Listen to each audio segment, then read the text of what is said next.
ਸ਼ਲੋਕ ਮਹਿਲਾ ਤੀਜਾ। ਪਰਾਈ ਅਮਾਨ ਕਿਉਂ ਰਖੀਐ, ਦਿੱਤੀ ਹੀ ਸੁਖ ਹੋਏ।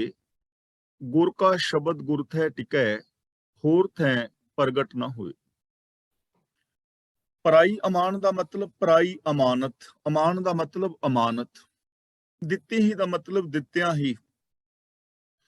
ਬਿਗਾਨੀ ਅਮਾਨਤ ਸਾਂਭ ਨਹੀਂ ਲੈਣੀ ਚਾਹੀਦੀ।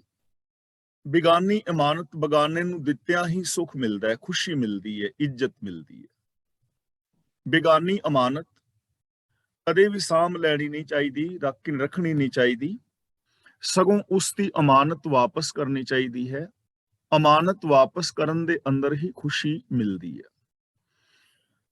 ਹੁਣ ਇਹ ਚੀਜ਼ ਸਮਝਣ ਵਾਲੀ ਹੈ ਕਿ ਜੇਕਰ ਅਸੀਂ ਕਿਸੇ ਨੇ ਕੋਈ ਸ਼ੈ ਰੱਖੀ ਹੈ, ਮੰਨ ਲਓ ਤੁਹਾਡੇ ਕੋਲ ਕਿਸੇ ਨੇ 10-20 ਹਜ਼ਾਰ ਰੁਪਇਆ ਰੱਖਿਆ ਹੈ ਤੇ ਤੁਸੀਂ ਉਹਦਾ 10-20 ਹਜ਼ਾਰ ਰੁਪਇਆ ਸਾਰਾ ਹੀ ਵਾਪਸ ਨਾ ਕਰੋ ਤਾਂ ਕਿੰਨੀ ਮਾੜੀ ਗੱਲ ਹੈ। ਤੇ ਜੇ ਉਹਦੀ ਅਮਾਨਤ ਜੇ ਕੋਈ 10-20 ਹਜ਼ਾਰ ਰੁਪਏ ਚੋਂ 1000-2000 ਵੀ ਵੱਖਰਾ ਕਰੋ ਤਾਂ ਵੀ ਠੀਕ ਨਹੀਂ ਹੈ। ਅਮਾਨਤ ਵਾਪਸ ਕਰਨੀ ਚਾਹੀਦੀ ਹੈ, ਜਿਵੇਂ ਕੋਈ ਚੀਜ਼ ਲਈ ਹੈ ਉਵੇਂ ਵਾਪਸ ਕਰਨੀ ਚਾਹੀਦੀ ਹੈ। ਤਾਂ ਇੱਕ ਤਾਂ ਸਾਨੂੰ ਇਥੋਂ ਸਿੱਖਿਆ ਮਿਲ ਰਹੀ ਹੈ ਕਿ ਅਮਾਨਤ ਵਿੱਚ ਖਿਆਨਤ ਨਹੀਂ ਕਰਨੀ ਚਾਹੀਦੀ, ਸਾਨੂੰ ਸੱਚੀ ਸੁੱਚੀ ਜ਼ਿੰਦਗੀ ਜੀਣੀ ਚਾਹੀਦੀ ਹੈ। ਪਹਿਲੀ ਗੱਲ, ਜੇ ਅਮਾਨਤ ਰੱਖਣ ਦਾ ਯਤਨ ਕਰੀਏ ਤਾਂ ਉਹ ਗੱਲ ਗਲਤ ਹੋਏਗੀ। ਇਸੇ ਤਰ੍ਹਾਂ ਸਾਡਾ ਇਹ ਸਰੀਰ ਹੈ, ਜੀਵਨ ਹੈ, ਇਹਨੇ ਵੀ ਇੱਕ ਦਿਨ ਖਤਮ ਹੋ ਜਾਣਾ ਹੈ। ਇਹ ਚੀਜ਼ਾਂ ਸਾਨੂੰ ਯਾਦ ਰੱਖਣੀਆਂ ਚਾਹੀਦੀਆਂ ਨੇ। ਗੁਰ ਕਾ ਸ਼ਬਦ ਗੁਰ ਥੈ ਟਿਕੈ, ਹੋਰ ਥੈ ਪ੍ਰਗਟ ਨਾ ਹੋਏ। ਗੁਰ ਥੈ ਦਾ ਮਤਲਬ ਗੁਰੂ ਦੇ ਵਿੱਚ, ਹੋਰ ਥੈ ਦਾ ਮਤਲਬ ਕਿਸੇ ਹੋਰ ਦੇ ਅੰਦਰ। ਜੋ ਗੁਰੂ ਦਾ ਸ਼ਬਦ ਹੈ, ਗੁਰੂ ਦਾ ਗਿਆਨ ਹੈ, ਉਹ ਗੁਰੂ ਵਿੱਚ ਹੀ ਟਿਕਦਾ ਹੈ। ਭਾਵ ਕਿ ਗੁਰੂ ਦਾ ਗਿਆਨ ਗੁਰੂ ਪਾਸੋਂ ਹੀ ਮਿਲ ਸਕਦਾ ਹੈ, ਉੱਥੋਂ ਹੀ ਪ੍ਰਗਟ ਹੁੰਦਾ ਹੈ। ਹੋਰ ਥੈ ਪ੍ਰਗਟ ਨਾ ਹੋਏ, ਕਿਸੇ ਹੋਰ ਦੇ ਅੰਦਰ ਉਹ ਪ੍ਰਗਟ ਨਹੀਂ ਹੋ ਸਕਦਾ। ਜੋ ਗੁਰੂ ਦਾ ਗਿਆਨ ਹੈ ਉਹ ਗੁਰੂ ਦੇ ਕੋਲ ਹੀ ਹੈ। ਉਹ ਗਿਆਨ ਹੁਣ ਸਾਨੂੰ ਹੋਰ ਕਿਤੋਂ ਨਹੀਂ ਮਿਲ ਸਕਦਾ। ਜੋ ਲੈਵਲ ਗੁਰੂ ਦੇ ਗਿਆਨ ਦਾ ਹੈ, ਉਸ ਲੈਵਲ ਦਾ ਬੰਦਾ ਹੋਰ ਨਹੀਂ ਹੈ। ਯੂਨੀਵਰਸਲ ਟਰੁੱਥ ਦੇ ਮੁਕਾਬਲੇ ਜੇ ਕੋਈ ਹੋਰ ਨਹੀਂ ਹੈ ਤਾਂ ਉੱਥੋਂ ਸ਼ੈ ਨਹੀਂ ਮਿਲੇਗੀ। ਜਿਸ ਨੂੰ ਉਸ ਚੀਜ਼ ਦਾ ਤਜਰਬਾ ਨਹੀਂ, ਗਿਆਨ ਨਹੀਂ, ਜੇ ਉਥੋਂ ਅਸੀਂ ਉਹ ਚੀਜ਼ ਹਾਸਲ ਕਰਨ ਦਾ ਯਤਨ ਕਰਾਂਗੇ ਤਾਂ ਉਹ ਨਹੀਂ ਮਿਲੇਗੀ। ਜੇ ਅਸੀਂ ਪੀਰਾਂ ਤੋਂ, ਜੋਤਸ਼ੀਆਂ ਤੋਂ, ਬਾਬਿਆਂ ਤੋਂ, ਮੜੀਆਂ ਕਬਰਾਂ ਤੋਂ ਉਹ ਜੀਵਨ ਦੀ ਜੁਗਤ ਸਿੱਖਣਾ ਚਾਹੀਏ ਜਾਂ ਬ੍ਰਹਿਮੰਡੀ ਸੱਚ ਲੈਣਾ ਚਾਹੀਏ ਤਾਂ ਉਹ ਨਹੀਂ ਮਿਲ ਪਾਏਗਾ। ਤਾਂ ਸਤਿਗੁਰੂ ਦਾ ਸ਼ਬਦ ਸਤਿਗੁਰੂ ਵਿੱਚ ਹੀ ਟਿਕਦਾ ਹੈ, ਉਹ ਕਿਸੇ ਹੋਰ ਦੇ ਅੰਦਰ ਪ੍ਰਗਟ ਨਹੀਂ ਹੁੰਦਾ। ਅੰਨੇ ਵਸ ਮਾਨਕ ਪਿਆ, ਘਰ ਘਰ ਵੇਚਣ ਜਾਏ। ਜੇ ਮੋਤੀ ਕਿਸੇ ਅੰਨੇ ਬੰਦੇ ਨੂੰ ਮਿਲ ਜਾਏ ਔਰ ਉਹ ਘਰ ਘਰ ਵੇਚਣ ਵਾਸਤੇ ਲਈ ਫਿਰਦਾ ਹੈ, ਮਾਨਕ ਦਾ ਮਤਲਬ ਮੋਤੀ। ਜੇ ਕੋਈ ਬੰਦਾ ਅੰਧਾ ਹੋਵੇ, ਜਿਸ ਨੂੰ ਦਿਸਦਾ ਨਹੀਂ, ਜਮਾਂਦਰੂ ਅੰਨਾ ਹੈ, ਤੇ ਉਹਦੇ ਹੱਥ ਦੇ ਅੰਦਰ ਕੋਈ ਕੀਮਤੀ ਮਾਨਕ ਆ ਜਾਏ, ਮੋਤੀ ਆ ਜਾਏ, ਹੀਰਾ ਜਵਾਹਰਾਤ ਆ ਜਾਏ ਤੇ ਉਹਨੂੰ ਘਰ ਘਰ ਵੇਚਣ ਵਾਸਤੇ ਤੁਰਿਆ ਫਿਰੇ, ਉਹਨਾਂ ਪਰਖ ਨਾ ਆਵੇ, ਅੱਡ ਨਾ ਪੱਲੇ ਪਾਏ। ਅੱਡ ਦਾ ਮਤਲਬ ਅੱਧੀ ਕੌਡੀ, ਉਹਨਾਂ ਦਾ ਮਤਲਬ ਜਿਨ੍ਹਾਂ ਦੇ ਕੋਲ ਵੇਚਣ ਵਾਸਤੇ ਜਾ ਰਿਹਾ। ਅੱਗੋਂ ਉਹਨਾਂ ਲੋਕਾਂ ਨੂੰ ਵੀ ਮੋਤੀ ਦੀ, ਮਾਨਕ ਦੀ, ਹੀਰੇ ਦੀ ਕਦਰ ਨਹੀਂ ਹੁੰਦੀ, ਇਸ ਲਈ ਉਹਦੀ ਕੀਮਤ ਜਿਹੜੀ ਹੈ ਅੱਧੀ ਦਮੜੀ ਵੀ ਨਹੀਂ ਮਿਲਦੀ। ਯਾਨੀ ਜਿਸ ਬੰਦੇ ਦੇ ਕੋਲ ਗਿਆਨ ਨਹੀਂ ਹੈ, ਜਿਸ ਬੰਦੇ ਨੂੰ ਸੂਝ ਔਰ ਸਮਝ ਨਹੀਂ ਹੈ, ਤਾਂ ਉਹ ਬੰਦਾ ਗੁਰੂ ਦੇ ਗਿਆਨ ਨੂੰ ਸਮਝ ਨਹੀਂ ਪਾਏਗਾ ਔਰ ਗੁਰੂ ਦੇ ਗਿਆਨ ਦੀ ਮੁੱਲ ਵੀ ਉਹ ਕੀਮਤ ਨਹੀਂ ਪਾਏਗਾ, ਕਿਉਂਕਿ ਉਹਨੂੰ ਪਰਖ ਨਹੀਂ ਹੈ। ਜਿਨ੍ਹਾਂ ਨੂੰ ਪਰਖ ਹੈ ਉਹ ਫਿਰ ਚੰਗੇ ਗੁਣਾਂ ਦਾ ਮੁੱਲ ਪਾਉਂਦੇ ਨੇ, ਕੀਮਤ ਪਾਉਂਦੇ ਨੇ। ਹੁਣ ਜੋ ਗੁਰੂ ਹੈ, ਗੁਰੂ ਦੇ ਪਾਸ ਗਿਆਨ ਹੈ, ਗੁਰੂ ਨੂੰ ਇਸ ਗੱਲ ਬਾਰੇ ਪਤਾ ਹੈ ਕਿ ਸਤ ਸੰਤੋਖ, ਦਇਆ, ਧਰਮ ਦੀ ਕੀ ਕੀਮਤ ਹੈ। ਗੁਰੂ ਨੂੰ ਇਸ ਬਾਰੇ ਪਤਾ ਹੈ ਕਿ ਜੋ ਰੱਬੀ ਰਜ਼ਾ ਦੇ ਅੰਦਰ ਚੱਲਣ ਦਾ ਲਾਭ ਕੀ ਹੈ, ਕਿੰਨੀ ਮਹਾਨਤਾ ਹੈ। ਇਹ ਚੀਜ਼ ਦੀ ਕੀਮਤ ਗੁਰੂ ਹੀ ਪਾਏਗਾ, ਗੁਰੂ ਪਾਸੋਂ ਹੀ ਇਸ ਚੀਜ਼ ਦੀ ਕੀਮਤ ਮਿਲੇਗੀ। ਤੇ ਜਿਨ੍ਹਾਂ ਨੂੰ ਇਸ ਬਾਰੇ ਪਤਾ ਹੀ ਨਹੀਂ, ਰੱਬੀ ਰਜ਼ਾ ਬਾਰੇ ਜਾਂ ਗੁਣਾਂ ਦੀ ਮਹਾਨਤਾ ਬਾਰੇ, ਉਹਨਾਂ ਕੋਲੇ ਦੀ ਗੱਲ ਕਰੋਗੇ ਤੇ ਉਹਦੀ ਕੀਮਤ ਨਹੀਂ ਪਾਣਗੇ। ਉਹ ਕੀਮਤ ਪਾਣਗੇ ਵਰਤਨ ਰਾਤੇ ਸਰਾਧਾਂ ਦੀ, ਉਹ ਕੀਮਤ ਪਾਣਗੇ ਕਰਮ ਕਾਂਡਾਂ ਦੀ, ਕਿਉਂਕਿ ਉਹਨਾਂ ਨੂੰ ਪਤਾ ਨਹੀਂ ਹੈ ਨਾ। ਤਾਂ ਇਸ ਲਈ ਗੁਰਦੇਵ ਪਾਤਸ਼ਾਹ ਜੀ ਸਾਨੂੰ ਸਮਝਾ ਰਹੇ ਨੇ, ਜੇ ਆਪ ਪਰਖ ਨਾ ਆਵਈ ਤਾਂ ਪਾਰਖੀਆਂ ਥਾਮੋਂ ਲਿਓ ਪਰਖਾਏ। ਥਾਮੋਂ ਦਾ ਮਤਲਬ ਤੂੰ, ਪਰਖਾਏ ਦਾ ਲਿਓ ਦਾ ਮਤਲਬ ਕੋਈ ਮੁੱਲ ਪਵਾ ਲਓ। ਤਾਂ ਗੁਰੂ ਪਾਤਸ਼ਾਹ ਜੀ ਕਹਿੰਦੇ ਨੇ, ਮੋਤੀ ਦੀ ਕਦਰ ਜੇ ਆਪ ਕਰਨੀ ਨਾ ਆਉਂਦੀ ਹੋਵੇ ਤਾਂ ਜਿਹੜੇ ਪਾਰਖੀ ਨੇ ਜਿਨ੍ਹਾਂ ਨੂੰ ਇਸ ਚੀਜ਼ ਦੀ ਸਮਝ ਹੈ, ਉਹਨਾਂ ਕੋਲੋਂ ਕੀਮਤ ਪਵਾ ਲੈਣੀ ਚਾਹੀਦੀ ਹੈ। ਮਿਸਾਲ ਵਜੋਂ ਹੁਣ ਮੈਂ ਹਾਂ, ਤਾਂ ਮੈਨੂੰ ਸੋਨੇ ਦੀ ਪਰਖ ਨਹੀਂ ਹੈ ਕਿ ਅਸਲੀ ਹੈ ਕਿ ਨਕਲੀ ਹੈ, ਜਾਂ ਇਸ ਸੋਨੇ ਦੇ ਅੰਦਰ ਕਿੰਨੀ ਕੁ ਮਿਲਾਵਟ ਹੈ, ਮੈਨੂੰ ਪਰਖ ਨਹੀਂ ਹੈ। ਤਾਂ ਮੈਨੂੰ ਚਾਹੀਦਾ ਹੈ ਕਿ ਮੈਂ ਉਹ ਸੋਨੇ ਦੀ ਚੀਜ਼ ਲਵਾਂ ਔਰ ਕਿਸੇ ਸੁਨਿਆਰੇ ਵੀਰ ਦੇ ਕੋਲ ਜਾਵਾਂ ਤੇ ਉਹਦੇ ਤੋਂ ਪਰਖਵਾ ਲਵਾਂ ਕਿ ਇਹ ਸੋਨਾ ਸਹੀ ਹੈ ਜਾਂ ਇਹ ਗਲਤ ਹੈ ਜਾਂ ਇਹ ਕਿਸ ਤਰ੍ਹਾਂ ਹੈ। ਤਾਂ ਉਹਦੀ ਪਰਖ ਉਹਦੇ ਕੋਲੋਂ ਕਰਾ ਲਵਾਂ, ਉਹਦੇ ਕੋਲੋਂ ਕਰਾ ਲੈਣੀ ਚਾਹੀਦੀ ਹੈ, ਸਿਆਣੇ ਬੰਦੇ ਤੋਂ ਪੁੱਛ ਲੈਣਾ ਚਾਹੀਦਾ ਹੈ। ਜੇ ਉਸ ਨਾਲ ਚਿੱਤ ਲਾਏ ਤਾਂ ਵੱਥ ਲਹੈ, ਨੌਨਿਧ ਪੱਲੇ ਪਾਏ। ਵੱਥ ਦਾ ਮਤਲਬ ਵਸਤੂ, ਉਸ ਨਾਲ ਚਿੱਤ ਲਾਏ ਦਾ ਮਤਲਬ ਜੋ ਪ੍ਰਭੂ ਦਾ ਹੁਕਮ ਹੈ, ਰੱਬੀ ਗੁਣ ਨੇ, ਮਾਨਕ ਮੋਤੀ ਜੋ ਅਮੁੱਲਕ ਗੁਣ ਨੇ, ਔਰ ਉਸ ਦਾ ਮਤਲਬ ਜਿਹੜਾ ਕਿ ਪਰਖਣ ਵਾਲਾ ਹੈ ਉਹਨਾਂ ਗੁਣਾਂ ਨੂੰ, ਜਿਹੜਾ ਮੋਤੀ ਮਾਨਕ ਨੂੰ ਪਰਖਣ ਵਾਲਾ ਹੈ। ਜੇ ਪਰਖ ਜਾਣਨ ਵਾਲੇ ਦੇ ਨਾਲ ਪ੍ਰੇਮ ਲਾਇਆ ਜਾਏ, ਸੰਬੰਧ ਬਣਾਇਆ ਜਾਏ, ਤਾਂ ਉਹ ਨਾਮ ਮੋਤੀ ਮਿਲਿਆ ਰਹਿੰਦਾ ਹੈ, ਭਾਵ ਹੱਥੋਂ ਅਜਾਈ ਨਹੀਂ ਜਾਂਦਾ ਤੇ 9 ਖਜ਼ਾਨੇ ਪ੍ਰਾਪਤ ਹੋ ਜਾਂਦੇ। ਜੇ ਪਰਖ ਕਰਨ ਵਾਲੇ ਦੇ ਨਾਲ ਬੰਦਾ ਪ੍ਰੀਤ ਪਾ ਲਵੇ ਤਾਂ ਉਹ ਜਿਹੜੀ ਕੀਮਤੀ ਚੀਜ਼ ਹੈ ਬਚੀ ਰਹਿੰਦੀ ਹੈ, ਉਹਦੀ ਕੀਮਤ ਪੈ ਜਾਂਦੀ ਹੈ ਔਰ 9 ਖਜ਼ਾਨੇ ਪ੍ਰਾਪਤ ਹੋ ਜਾਂਦੇ ਨੇ, ਭਾਵ ਕਿ ਉਸ ਦੀ ਕੀਮਤ ਸਾਨੂੰ ਮਿਲ ਜਾਂਦੀ। ਇਸ ਚੀਜ਼ ਨੂੰ ਫਿਰ ਸਮਝ ਲਈਏ। ਜਿਵੇਂ ਹੁਣ ਮੈਨੂੰ ਸੋਨੇ ਬਾਰੇ ਨਹੀਂ ਪਤਾ, ਮੈਂ ਸੁਨਿਆਰੇ ਵੀਰ ਦੇ ਕੋਲ ਗਿਆ, ਉਹਦੇ ਤੋਂ ਪਰਖਾ ਲਿਆ ਤੇ ਫਿਰ ਮੈਂ ਉਸ ਪਰਖ ਕਰਨ ਵਾਲੇ ਦੇ ਨਾਲ ਪ੍ਰੀਤ ਬਣਾ ਲਈ, ਤਾਂ ਉਹਦੇ ਨਾਲ ਕੀ ਹੋਏਗਾ ਕਿ ਉਹ ਜੋ ਸਹੀ ਖਰਾ ਸੋਨਾ ਹੈ ਉਹ ਮੇਰੇ ਕੋਲ ਬਚਿਆ ਰਹੇਗਾ ਤੇ ਉਹਦੇ ਤੋਂ ਮੈਨੂੰ ਕੀਮਤ ਵੀ ਪੱਲੇ ਪੈ ਜਾਏਗੀ। ਉਸ ਸੋਨੇ ਨੂੰ ਮੈਂ ਸਹੀ ਦੀ ਖਰੀਦ ਫਰੋਖਤ ਕਰਕੇ ਉਹਦੇ ਤੋਂ ਮੈਂ ਲਾਭ ਲੈ ਸਕਾਂਗਾ, ਜੇ ਮੈਂ ਪਰਖਣ ਵਾਲੇ ਦੇ ਨਾਲ ਪ੍ਰੀਤ ਪਾ ਲਵਾਂ। ਤੇ ਜੇ ਮੈਂ ਪ੍ਰੀਤ ਵੀ ਐਸੇ ਬੰਦੇ ਨਾਲ ਹੀ ਪਾ ਲਵਾਂ, ਨਾ ਤਾਂ ਆਪ ਨੂੰ ਪਰਖ ਹੋਏ ਤੇ ਨਾ ਦੂਜੇ ਨੂੰ ਪਰਖ ਹੋਏ, ਤਾਂ ਫਿਰ ਬਹੁਤ ਵੱਡਾ ਨੁਕਸਾਨ ਹੋ ਜਾਏਗਾ। ਰਾਤ ਨਾ ਮੇਰੇ ਕੋਲ ਇੱਕ ਮੇਰਾ ਫਰੈਂਡ ਇੱਕ ਰੁਕਿਆ ਹੋਇਆ ਸੀ, ਕੱਲ ਮੈਂ ਆਪ ਨੂੰ ਕਲਾਸ ਵਿੱਚ ਮਿਲਾਇਆ ਵੀ ਸੀ। ਉਹਨੇ ਮੈਨੂੰ ਕੱਲ ਇੱਕ ਗੱਲ ਦੱਸੀ, ਕਹਿਣ ਲੱਗਾ ਸਾਡੇ ਪਿੰਡ ਇੱਕ ਬੰਦਾ ਆਇਆ ਤੇ ਉਹਨੇ ਸੋਨੇ ਦੇ 2 ਸਿੱਕੇ ਸਾਡੇ ਕਿਸੇ ਪਿੰਡ ਦੇ ਬੰਦੇ ਨੂੰ ਦਿੱਤੇ ਹੋਣਗੇ।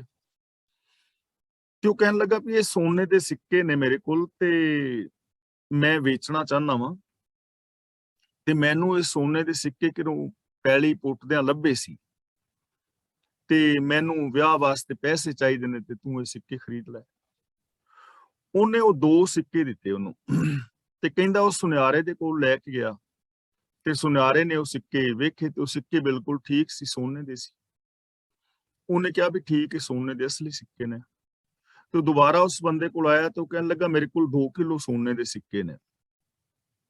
ਤੇ ਉਹ ਕਹਿੰਦਾ ਵੀ ਤੂੰ ਆਪ ਵੇਚ ਲੈ। ਕਹਿੰਦਾ ਨਹੀਂ, ਜੇ ਮੈਂ ਵੇਚਾਂਗਾ ਮੈਂ ਤਾਂ ਗਰੀਬ ਬੰਦਾ, ਮੈਂ ਫੜਿਆ ਜਾਵਾਂਗਾ ਤੇ ਮੇਰੇ ਤੇ ਕਿਸੇ ਵਿਸ਼ਵਾਸ ਨਹੀਂ ਕਰਨਾ, ਇਸ ਲਈ ਮੈਨੂੰ ਵਿਆਹ ਵਾਸਤੇ ਪੈਸੇ ਚਾਹੀਦੇ ਨੇ ਤੇ ਤੂੰ ਇਹ ਲੈ ਲੈ ਤੇ ਮੈਂ ਤੈਨੂੰ ਇਹ 5 ਲੱਖ ਵਿੱਚ ਦੇ ਦਿਆਂਗਾ। ਹੁਣ 5 ਲੱਖ ਦੇ ਵਿੱਚ 2 ਕਿਲੋ ਸੋਨਾ ਕੌਣ ਨਹੀਂ ਖਰੀਦੇਗਾ? ਉਹਨੇ ਖਰੀਦ ਲਿਆ ਕਿਉਂਕਿ ਸੁਨਿਆਰੇ ਨੂੰ ਤਾਂ ਵਿਖਾ ਕੇ ਆਇਆ ਸੀ। ਤੇ ਜਾਂਦਿਆਂ ਨਾ ਉਹਦੇ ਤੋਂ ਖਰੀਦ ਕੇ ਤੇ ਉਹਨੇ ਸੋਚਿਆ ਵੀ ਚੱਲ ਸੋਨਾ ਵੇਚ ਜਾਂਦੇ ਆ, ਜਿਹੜਾ ਪੈਸਾ ਕਿਸ ਤੋਂ ਫੜ ਕੇ ਲਿਆਂਦਾ ਉਹਨੂੰ ਦੇ ਦਾਂਗੇ ਤੇ ਬਾਕੀ ਸੋਨਾ। ਜਦੋਂ ਸਿੱਕੇ ਲੈ ਕੇ ਗਿਆ ਤੇ ਸਾਰੇ ਡੁਪਲੀਕੇਟ ਸੀ, ਸਾਰੇ ਦੇ ਸਾਰੇ ਨਕਲੀ। ਉਹ ਕਹਿੰਦਾ ਇਹ ਤਾਂ ਨਕਲੀ ਨੇ, ਇਹਨਾਂ ਦੇ ਵਿੱਚ ਤਾਂ ਉਹਨੇ ਦੂਜੇ ਚੀਜ਼ ਦੇ ਸਾਰੇ ਪਰਖੇ, ਉਹ ਕਹਿੰਦਾ ਸਾਰੇ ਹੀ ਨਕਲੀ ਨੇ। ਉਹ 2 ਹੀ ਸਿੱਕੇ ਜਿਹੜੇ ਉਹਨੇ ਵਿਖਾਏ ਸੀ ਉਹ ਠੀਕ ਸੀ, ਬਾਕੀ ਸਾਰੇ ਦੇ ਸਾਰੇ ਨਕਲੀ। ਹੁਣ ਦੇਖੋ ਕਿੰਨਾ ਵੱਡਾ ਨੁਕਸਾਨ ਹੋ ਗਿਆ ਨਾ। ਚਲੋ ਬਾਅਦ ਦੇ ਵਿੱਚ ਉਹ ਕੈਮਰਿਆਂ ਕੁਮਰਿਆਂ ਕਰਕੇ ਬੰਦਾ ਤਾਂ ਉਹ ਫੜਿਆ ਗਿਆ, ਉਹ ਤਾਂ ਇੱਕ ਗੱਲ ਵੱਖਰੀ ਹੈ, ਲੇਕਿਨ ਧੋਖਾ ਕਿਉਂ ਹੋ ਗਿਆ? ਕਿਉਂਕਿ ਉਹਨੇ ਜੇ ਉਹ ਸਿੱਕੇ ਵੀ ਪਹਿਲਾਂ ਪਰਖਵਾ ਲੈਂਦਾ ਸੁਨਿਆਰੇ ਕੋਲੋਂ ਤਾਂ ਧੋਖਾ ਨਹੀਂ ਸੀ ਹੋਣਾ।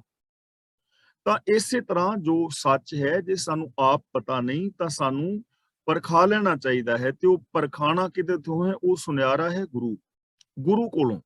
ਜਿਵੇਂ ਆਪਾਂ ਰੋਜ਼ ਬੇਨਤੀ ਕਰ ਰਹੇ ਹਾਂ ਕਿ ਕੋਈ ਵੀ ਜੋ ਗੱਲ ਹੈ ਨਾ, ਸੱਚ ਝੂਠ, ਉਹਨੂੰ ਬਾਣੀ ਦੇ ਤਲ ਤੇ ਪਰਖੋ, ਬਾਣੀ ਨੂੰ ਕਸਵੱਟੀ ਬਣਾਓ।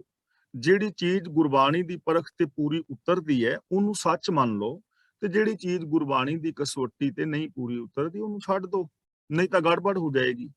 ਤਾਂ ਗੁਰੂ ਜੀ ਕਹਿੰਦੇ ਨੇ ਜੇ ਉਹ ਪਰਖ ਕਰਨ ਵਾਲੇ ਦੇ ਨਾਲ ਕੋਈ ਬੰਦਾ ਪ੍ਰੀਤ ਪਾ ਲਵੇ ਨਾ, ਤਾਂ ਫਿਰ ਜਿਹੜਾ ਧਨ ਹੈ ਉਹ ਵੀ ਬਚਿਆ ਰਹਿੰਦਾ ਹੈ ਤੇ ਹੋਰ ਖਜ਼ਾਨਾ ਵੀ ਪੱਲੇ ਪੈ ਜਾਂਦਾ। ਇਸ ਤਰ੍ਹਾਂ ਜੇ ਅਸੀਂ ਗੁਰੂ ਦੇ ਨਾਲ ਚਿੱਤ ਲਾਵਾਂਗੇ ਤਾਂ ਸਾਡਾ ਆਤਮਿਕ ਜੀਵਨ ਵੀ ਬਚਿਆ ਰਹੇਗਾ ਔਰ ਸਾਨੂੰ ਹੋਰ ਵੀ ਖੁਸ਼ੀਆਂ, ਖੇੜੇ, ਆਨੰਦ ਔਰ ਪ੍ਰਸੰਨਤਾ ਮਿਲਦੀ ਰਹੇਗੀ। ਘਰ ਹੁੰਦਾ ਧਨ, ਜਗ ਭੁੱਖਾ ਮੂਆ, ਬਿਨ ਸਤਿਗੁਰ ਸੋਝੀ ਨਾ ਹੋਏ। ਘਰ ਹੁੰਦੇ ਧਨ ਦਾ ਮਤਲਬ ਘਰ ਵਿੱਚ ਧਨ ਹੁੰਦਿਆਂ ਹੋਇਆਂ ਵੀ ਜਗ ਭੁੱਖਾ ਮੂਆ, ਜਿਹੜਾ ਜਗਤ ਹੈ ਉਹ ਭੁੱਖਾ ਮਰ ਰਿਹਾ ਹੈ। ਇਸ ਗੱਲ ਦੀ ਸੂਝ ਗੁਰੂ ਤੋਂ ਬਿਨਾਂ ਨਹੀਂ ਮਿਲਦੀ। ਹਿਰਦੇ ਘਰ ਦੇ ਅੰਦਰ ਧਨ ਹੁੰਦਿਆਂ ਹੋਇਆਂ ਵੀ ਆਮ ਜੋ ਇਨਸਾਨ ਹੈ, ਬਹੁ ਗਿਣਤੀ ਲੋਕਾਂ ਦੀ, ਉਹ ਤ੍ਰਿਸ਼ਨਾ ਆਦਿਕ ਦੀ ਭੁੱਖ ਦੇ ਨਾਲ ਤੜਪ ਰਿਹਾ ਹੈ। ਲੇਕਿਨ ਗੁਰੂ ਤੋਂ ਬਿਨਾਂ ਇਸ ਗੱਲ ਦੀ ਸੂਝ ਸਮਝ ਨਹੀਂ ਆਉਂਦੀ ਤੇ ਬੰਦਾ ਰੱਜਦਾ ਨਹੀਂ, ਬੰਦੇ ਨੂੰ ਖੁਸ਼ੀ ਪ੍ਰਾਪਤ ਨਹੀਂ ਹੁੰਦੀ। ਹੁਣ ਇਸ ਚੀਜ਼ ਦੀ ਸਮਝ ਸਾਨੂੰ ਗੁਰੂ ਤੋਂ ਮਿਲਣੀ ਹੈ ਕਿ ਤੇਰੇ ਘਰ ਦੇ ਅੰਦਰ ਧਨ ਹੈ, ਘਰ ਦੇ ਅੰਦਰ ਅਮੀਰੀ ਹੈ, ਰਜੇਵਾਂ ਹੈ, ਰੱਬ ਹੈ, ਰੱਬੀ ਗੁਣ ਨੇ, ਤੇ ਇਹ ਸਾਰਾ ਕੁਝ ਹੁੰਦਿਆਂ ਹੋਇਆਂ ਵੀ ਬੰਦਾ ਭੁੱਖਾ ਮਰ ਰਿਹਾ ਹੈ। ਕਿਵੇਂ ਆਪਾਂ ਰੋਜ਼ ਇਹ ਚੀਜ਼ਾਂ ਵਿਚਾਰ ਰਹੇ ਹਾਂ ਕਿ ਦੁਨੀਆ ਦੇ ਹਰ ਇਨਸਾਨ ਦੇ ਅੰਦਰ ਸਤ, ਸੰਤੋਖ, ਦਇਆ, ਧਰਮ ਆਦਿਕ ਗੁਣ ਮੌਜੂਦ ਨੇ। ਹਰ ਇੱਕ ਦੇ ਅੰਦਰ ਸੁਖ ਸ਼ਾਂਤੀ ਵਾਲੇ ਸਾਰੇ ਦੀ ਸਾਰੀ ਪੋਸਿਬਿਲਿਟੀਜ਼ ਨੇ, ਪਰ ਲੋਕ ਇਹਨਾਂ ਅੰਦਰ ਵਸਦੇ ਗੁਣਾਂ ਨੂੰ ਛੱਡ ਕੇ ਬਾਹਰ ਆਸਾ, ਤ੍ਰਿਸ਼ਨਾ, ਵਿਕਾਰਾਂ, ਵਰਤਨ, ਰਾਤਿਆਂ, ਸਰਾਧਾਂ ਦੇ ਵਿੱਚ ਉਲਝੇ ਹੋਏ ਭੁੱਖੇ ਮਰ ਰਹੇ ਨੇ। ਤਾਂ ਗੁਰੂ ਜੀ ਕਹਿੰਦੇ ਨੇ ਘਰ ਦੇ ਅੰਦਰ ਧਨ ਹੁੰਦਿਆਂ ਹੋਇਆਂ ਵੀ ਬੰਦਾ ਜਿਹੜਾ ਹੈ ਭੁੱਖਾ ਮਰ ਰਿਹਾ ਹੈ, ਵਿਕਾਰਾਂ ਦੇ ਵਿੱਚ ਖਚਤ ਹੈ, ਆਤਮਿਕ ਜੀਵਨ ਦਾ ਆਨੰਦ ਮਾਣਨ ਤੋਂ ਵਾਂਝਾ ਹੈ। ਤੇ ਇਸ ਗੱਲ ਦੀ ਸਮਝ ਗੁਰੂ ਤੋਂ ਬਿਨਾਂ ਨਹੀਂ ਆਉਂਦੀ। ਜੇ ਬੰਦਾ ਗੁਰਬਾਣੀ ਅਨੁਸਾਰ ਸੋਚਣ ਦਾ ਯਤਨ ਕਰੇ, ਜੀਣ ਦਾ ਯਤਨ ਕਰੇ, ਤਾਂ ਜੀਵਨ ਦੇ ਅੰਦਰ ਸੁਖ ਸ਼ਾਂਤੀ ਆ ਸਕਦੀ ਹੈ। ਸ਼ਬਦ ਸ਼ੀਤਲ ਮਨ ਤਨ ਵਸੈ, ਤਿੱਥੈ ਸੋਗ ਵਿਜੋਗ ਨਾ ਕੋਏ। ਸ਼ਬਦ ਸ਼ੀਤਲ ਦਾ ਮਤਲਬ ਠੰਡਾ ਸ਼ਬਦ, ਸ਼ਬਦ ਦਾ ਮਤਲਬ ਉਪਦੇਸ਼, ਗੁਰੂ ਦਾ ਗਿਆਨ।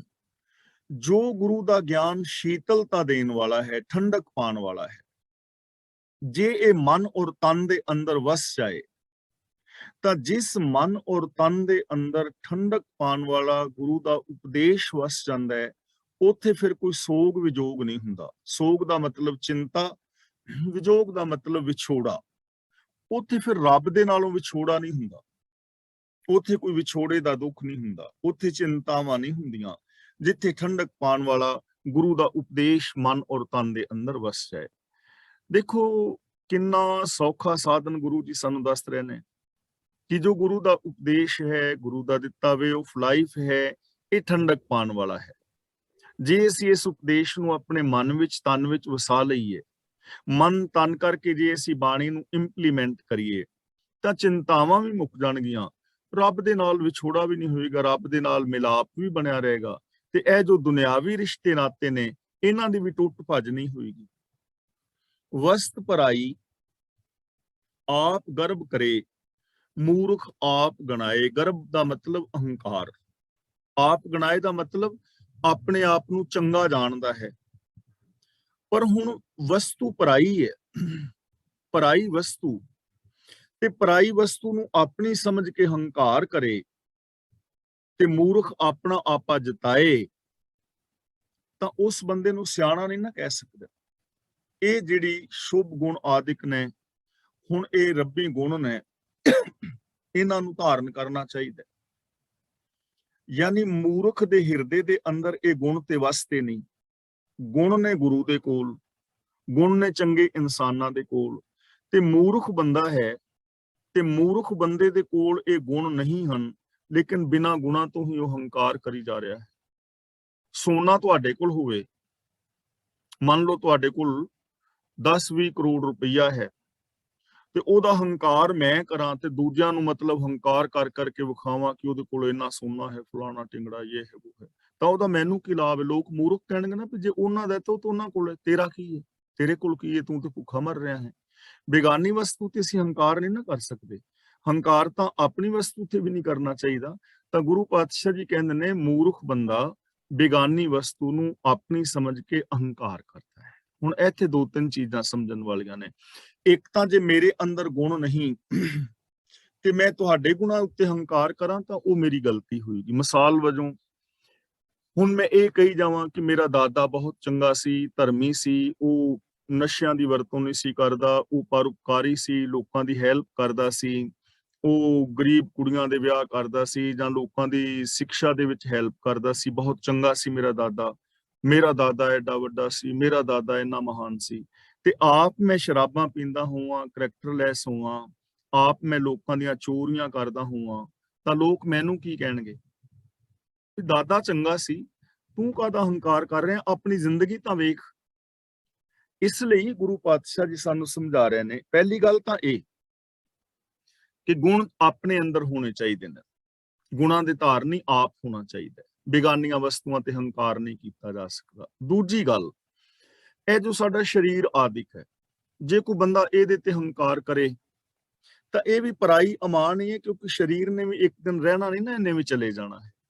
ਤਾਂ ਟੋਟਲ ਸਾਨੂੰ ਐਸੀਆਂ ਵਿਚਾਰਾਂ ਤੋਂ, ਐਸੇ ਮਾੜੀ ਸੋਚ ਤੋਂ ਬਚਣਾ ਚਾਹੀਦਾ ਹੈ। ਆਪ ਗੁਣਾਂ ਦੇ ਧਾਰਨੀ ਹੋਣਾ ਚਾਹੀਦਾ ਹੈ ਔਰ ਆਪ ਇਹਨਾਂ ਗੁਣਾਂ ਦੇ ਉੱਤੇ ਅਮਲ ਕਰਕੇ ਆਪਣੇ ਜੀਵਨ ਨੂੰ ਸੋਹਣਾ ਬਣਾਉਣ ਦਾ ਯਤਨ ਕਰਨਾ ਚਾਹੀਦਾ ਹੈ। ਜਿਹੜਾ ਬੰਦਾ ਬੇਗਾਨੀਆਂ ਵਸਤੂਆਂ ਤੇ ਹੰਕਾਰ ਕਰਦਾ ਹੈ, ਆਪਣੀਆਂ ਉਹਨਾਂ ਨੂੰ ਸਮਝਦਾ ਹੈ, ਉਹਨੂੰ ਕਦੀ ਵੀ ਸਿਆਣਾ ਨਹੀਂ ਕਿਹਾ ਜਾ ਸਕਦਾ। ਨਾਨਕ ਬਿਨ ਬੂਝੇ ਕਿਨੈ ਨਾ ਪਾਇਓ, ਫਿਰ ਆਵੇ ਜਾਏ।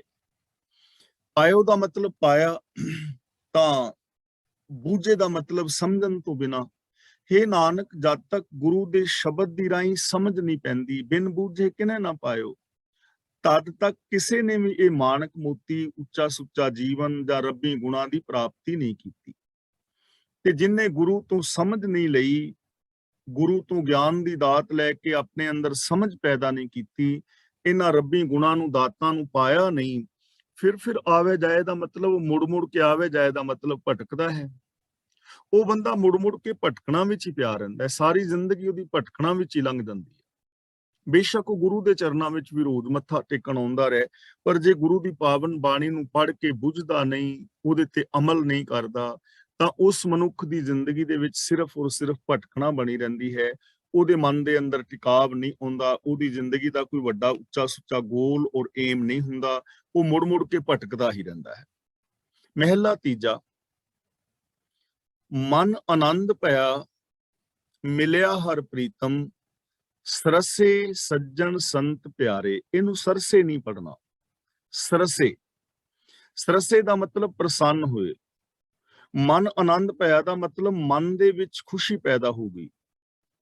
ਸਰਸੇ ਦਾ ਮਤਲਬ ਖਿੜ ਪਏ, ਪ੍ਰਸੰਨ ਹੋ ਗਏ। ਸੱਜਣ ਦਾ ਮਤਲਬ ਗੁਰਮੁਖ ਰੱਬ ਦੇ ਜੋ ਪਿਆਰੇ ਨੇ, ਉਹ ਗੁਰਮੁਖ ਪਿਆਰੇ, ਉਹ ਸਚਿਆਰ ਜਨ ਖਿੜੇ ਮੱਥੇ ਰਹਿੰਦੇ ਨੇ, ਉਹਨਾਂ ਦੇ ਮਨ ਵਿੱਚ ਖੁਸ਼ੀ ਬਣੀ ਰਹਿੰਦੀ ਹੈ, ਜਿਨ੍ਹਾਂ ਨੂੰ ਪ੍ਰਭੂ ਮਿਲ ਪੈਂਦਾ ਹੈ। ਮਨ ਆਨੰਦ ਭਇਆ ਕਿਹਨਾਂ ਨੂੰ? ਮਿਲਿਆ ਹਰ ਪ੍ਰੀਤਮ, ਜਿਨ੍ਹਾਂ ਨੂੰ ਰੱਬ ਮਿਲ ਪੈਂਦਾ ਹੈ, ਜੋ ਰੱਬ ਦੇ ਅੰਦਰ ਮਿਲ ਕੇ ਇੱਕ ਸੁਰ ਹੋ ਜਾਂਦੇ ਨੇ, ਉਹ ਖਿੜ ਪੈਂਦੇ ਨੇ, ਉਹ ਹਮੇਸ਼ਾ ਖਿੜੇ ਮੱਥੇ ਨੇ, ਉਹਨਾਂ ਦਾ ਜੀਵਨ ਰਸਦਾਇਕ ਹੈ। ਔਰ ਉਹ ਲੋਕ, ਸੰਤ ਦਾ ਮਤਲਬ ਉਹ ਸਚਿਆਰ ਨੇ, ਉਹ ਗੁਰਮੁਖ ਪਿਆਰੇ ਸਚਿਆਰ ਜਨ ਖਿੜੇ ਮੱਥੇ ਰਹਿੰਦੇ ਨੇ, ਉਹਨਾਂ ਦਾ ਜੀਵਨ ਰਸਦਾਇਕ ਹੈ, ਉਹਨਾਂ ਦੇ ਮਨ ਦੇ ਅੰਦਰ ਆਨੰਦ ਹੈ, ਉਹਨਾਂ ਦੇ ਮਨ ਅੰਦਰ ਖੁਸ਼ੀ ਖੇੜਾ ਹੈ, ਜਿਨ੍ਹਾਂ ਨੂੰ ਮਿਲਿਆ ਹਰ ਪ੍ਰੀਤਮ, ਜਿਨ੍ਹਾਂ ਨੂੰ ਪਿਆਰਾ ਪ੍ਰਭੂ ਮਿਲਿਆ ਹੈ, ਜੋ ਪ੍ਰਭੂ ਦੇ ਅੰਦਰ ਮਿਲ ਗਿਆ।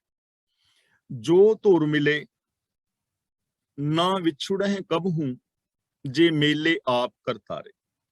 ਧੁਰ ਦਾ ਮਤਲਬ ਧੁਰ ਤੋਂ ਹੀ, ਸ਼ੁਰੂ ਤੋਂ ਹੀ ਜੋ ਪ੍ਰਭੂ ਦੇ ਨਾਲ ਮਿਲੇ ਹੋਏ ਨੇ, ਜਿਨ੍ਹਾਂ ਨੂੰ ਪ੍ਰਭੂ ਨੇ ਆਪਣੇ ਨਾਲ ਮਿਲਾ ਲਿਆ ਹੈ, ਉਹ ਕਦੇ ਵੀ ਨਹੀਂ ਵਿਛੁੜਦੇ, ਉਹਨਾਂ ਦਾ ਵਿਛੋੜਾ ਫਿਰ ਨਹੀਂ ਹੁੰਦਾ। ਜਿਨ੍ਹਾਂ ਨੂੰ ਰੱਬ ਨੇ ਇੱਕ ਵਾਰ ਨਾਲ ਮਿਲਾ ਲਿਆ ਨਾ, ਉਹਨਾਂ ਦਾ ਵਿਛੋੜਾ ਨਹੀਂ ਹੁੰਦਾ। ਜਿਵੇਂ ਨਿੱਕੀ ਜਿਹੀ ਇੱਕ ਬੂੰਦ ਸਮੁੰਦਰ ਵਿੱਚ ਮਿਲ ਜਾਏ, ਤਾਂ ਫਿਰ ਉਹ ਬੂੰਦ ਸਮੁੰਦਰ ਦੇ ਨਾਲੋਂ ਵਿਛੁੜਦੀ ਨਹੀਂ। ਤੁਸੀਂ ਲੱਖਾਂ ਕਰੋੜਾਂ ਬੂੰਦਾਂ ਸਮੁੰਦਰ ਚੋਂ ਕੱਢ ਸਕਦੇ ਹੋ, ਪਰ ਜਿਹੜੀ ਬੂੰਦ ਤੁਸੀਂ ਸੁੱਟੀ ਸੀ, ਸੇਮ ਉਹ ਬੂੰਦ ਦਾ ਪਾਣੀ ਤੁਸੀਂ ਬਾਹਰ ਨਹੀਂ ਕੱਢ ਪਾਓਗੇ, ਕਿਉਂਕਿ ਉਹ ਸਮੁੰਦਰ ਵਿੱਚ ਮਿਲ ਕੇ ਸਮੁੰਦਰ ਦਾ ਰੂਪ ਹੋ ਗਈ ਹੈ।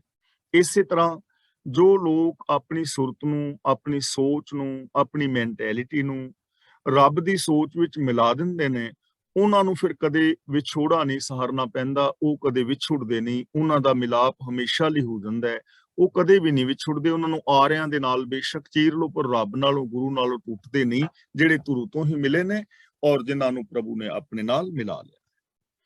ਅੰਤਰ ਸ਼ਬਦ ਰਵਿਆ ਗੁਰ ਪਾਇਆ, ਸਗਲੇ ਦੁੱਖ ਨਿਵਾਰੇ।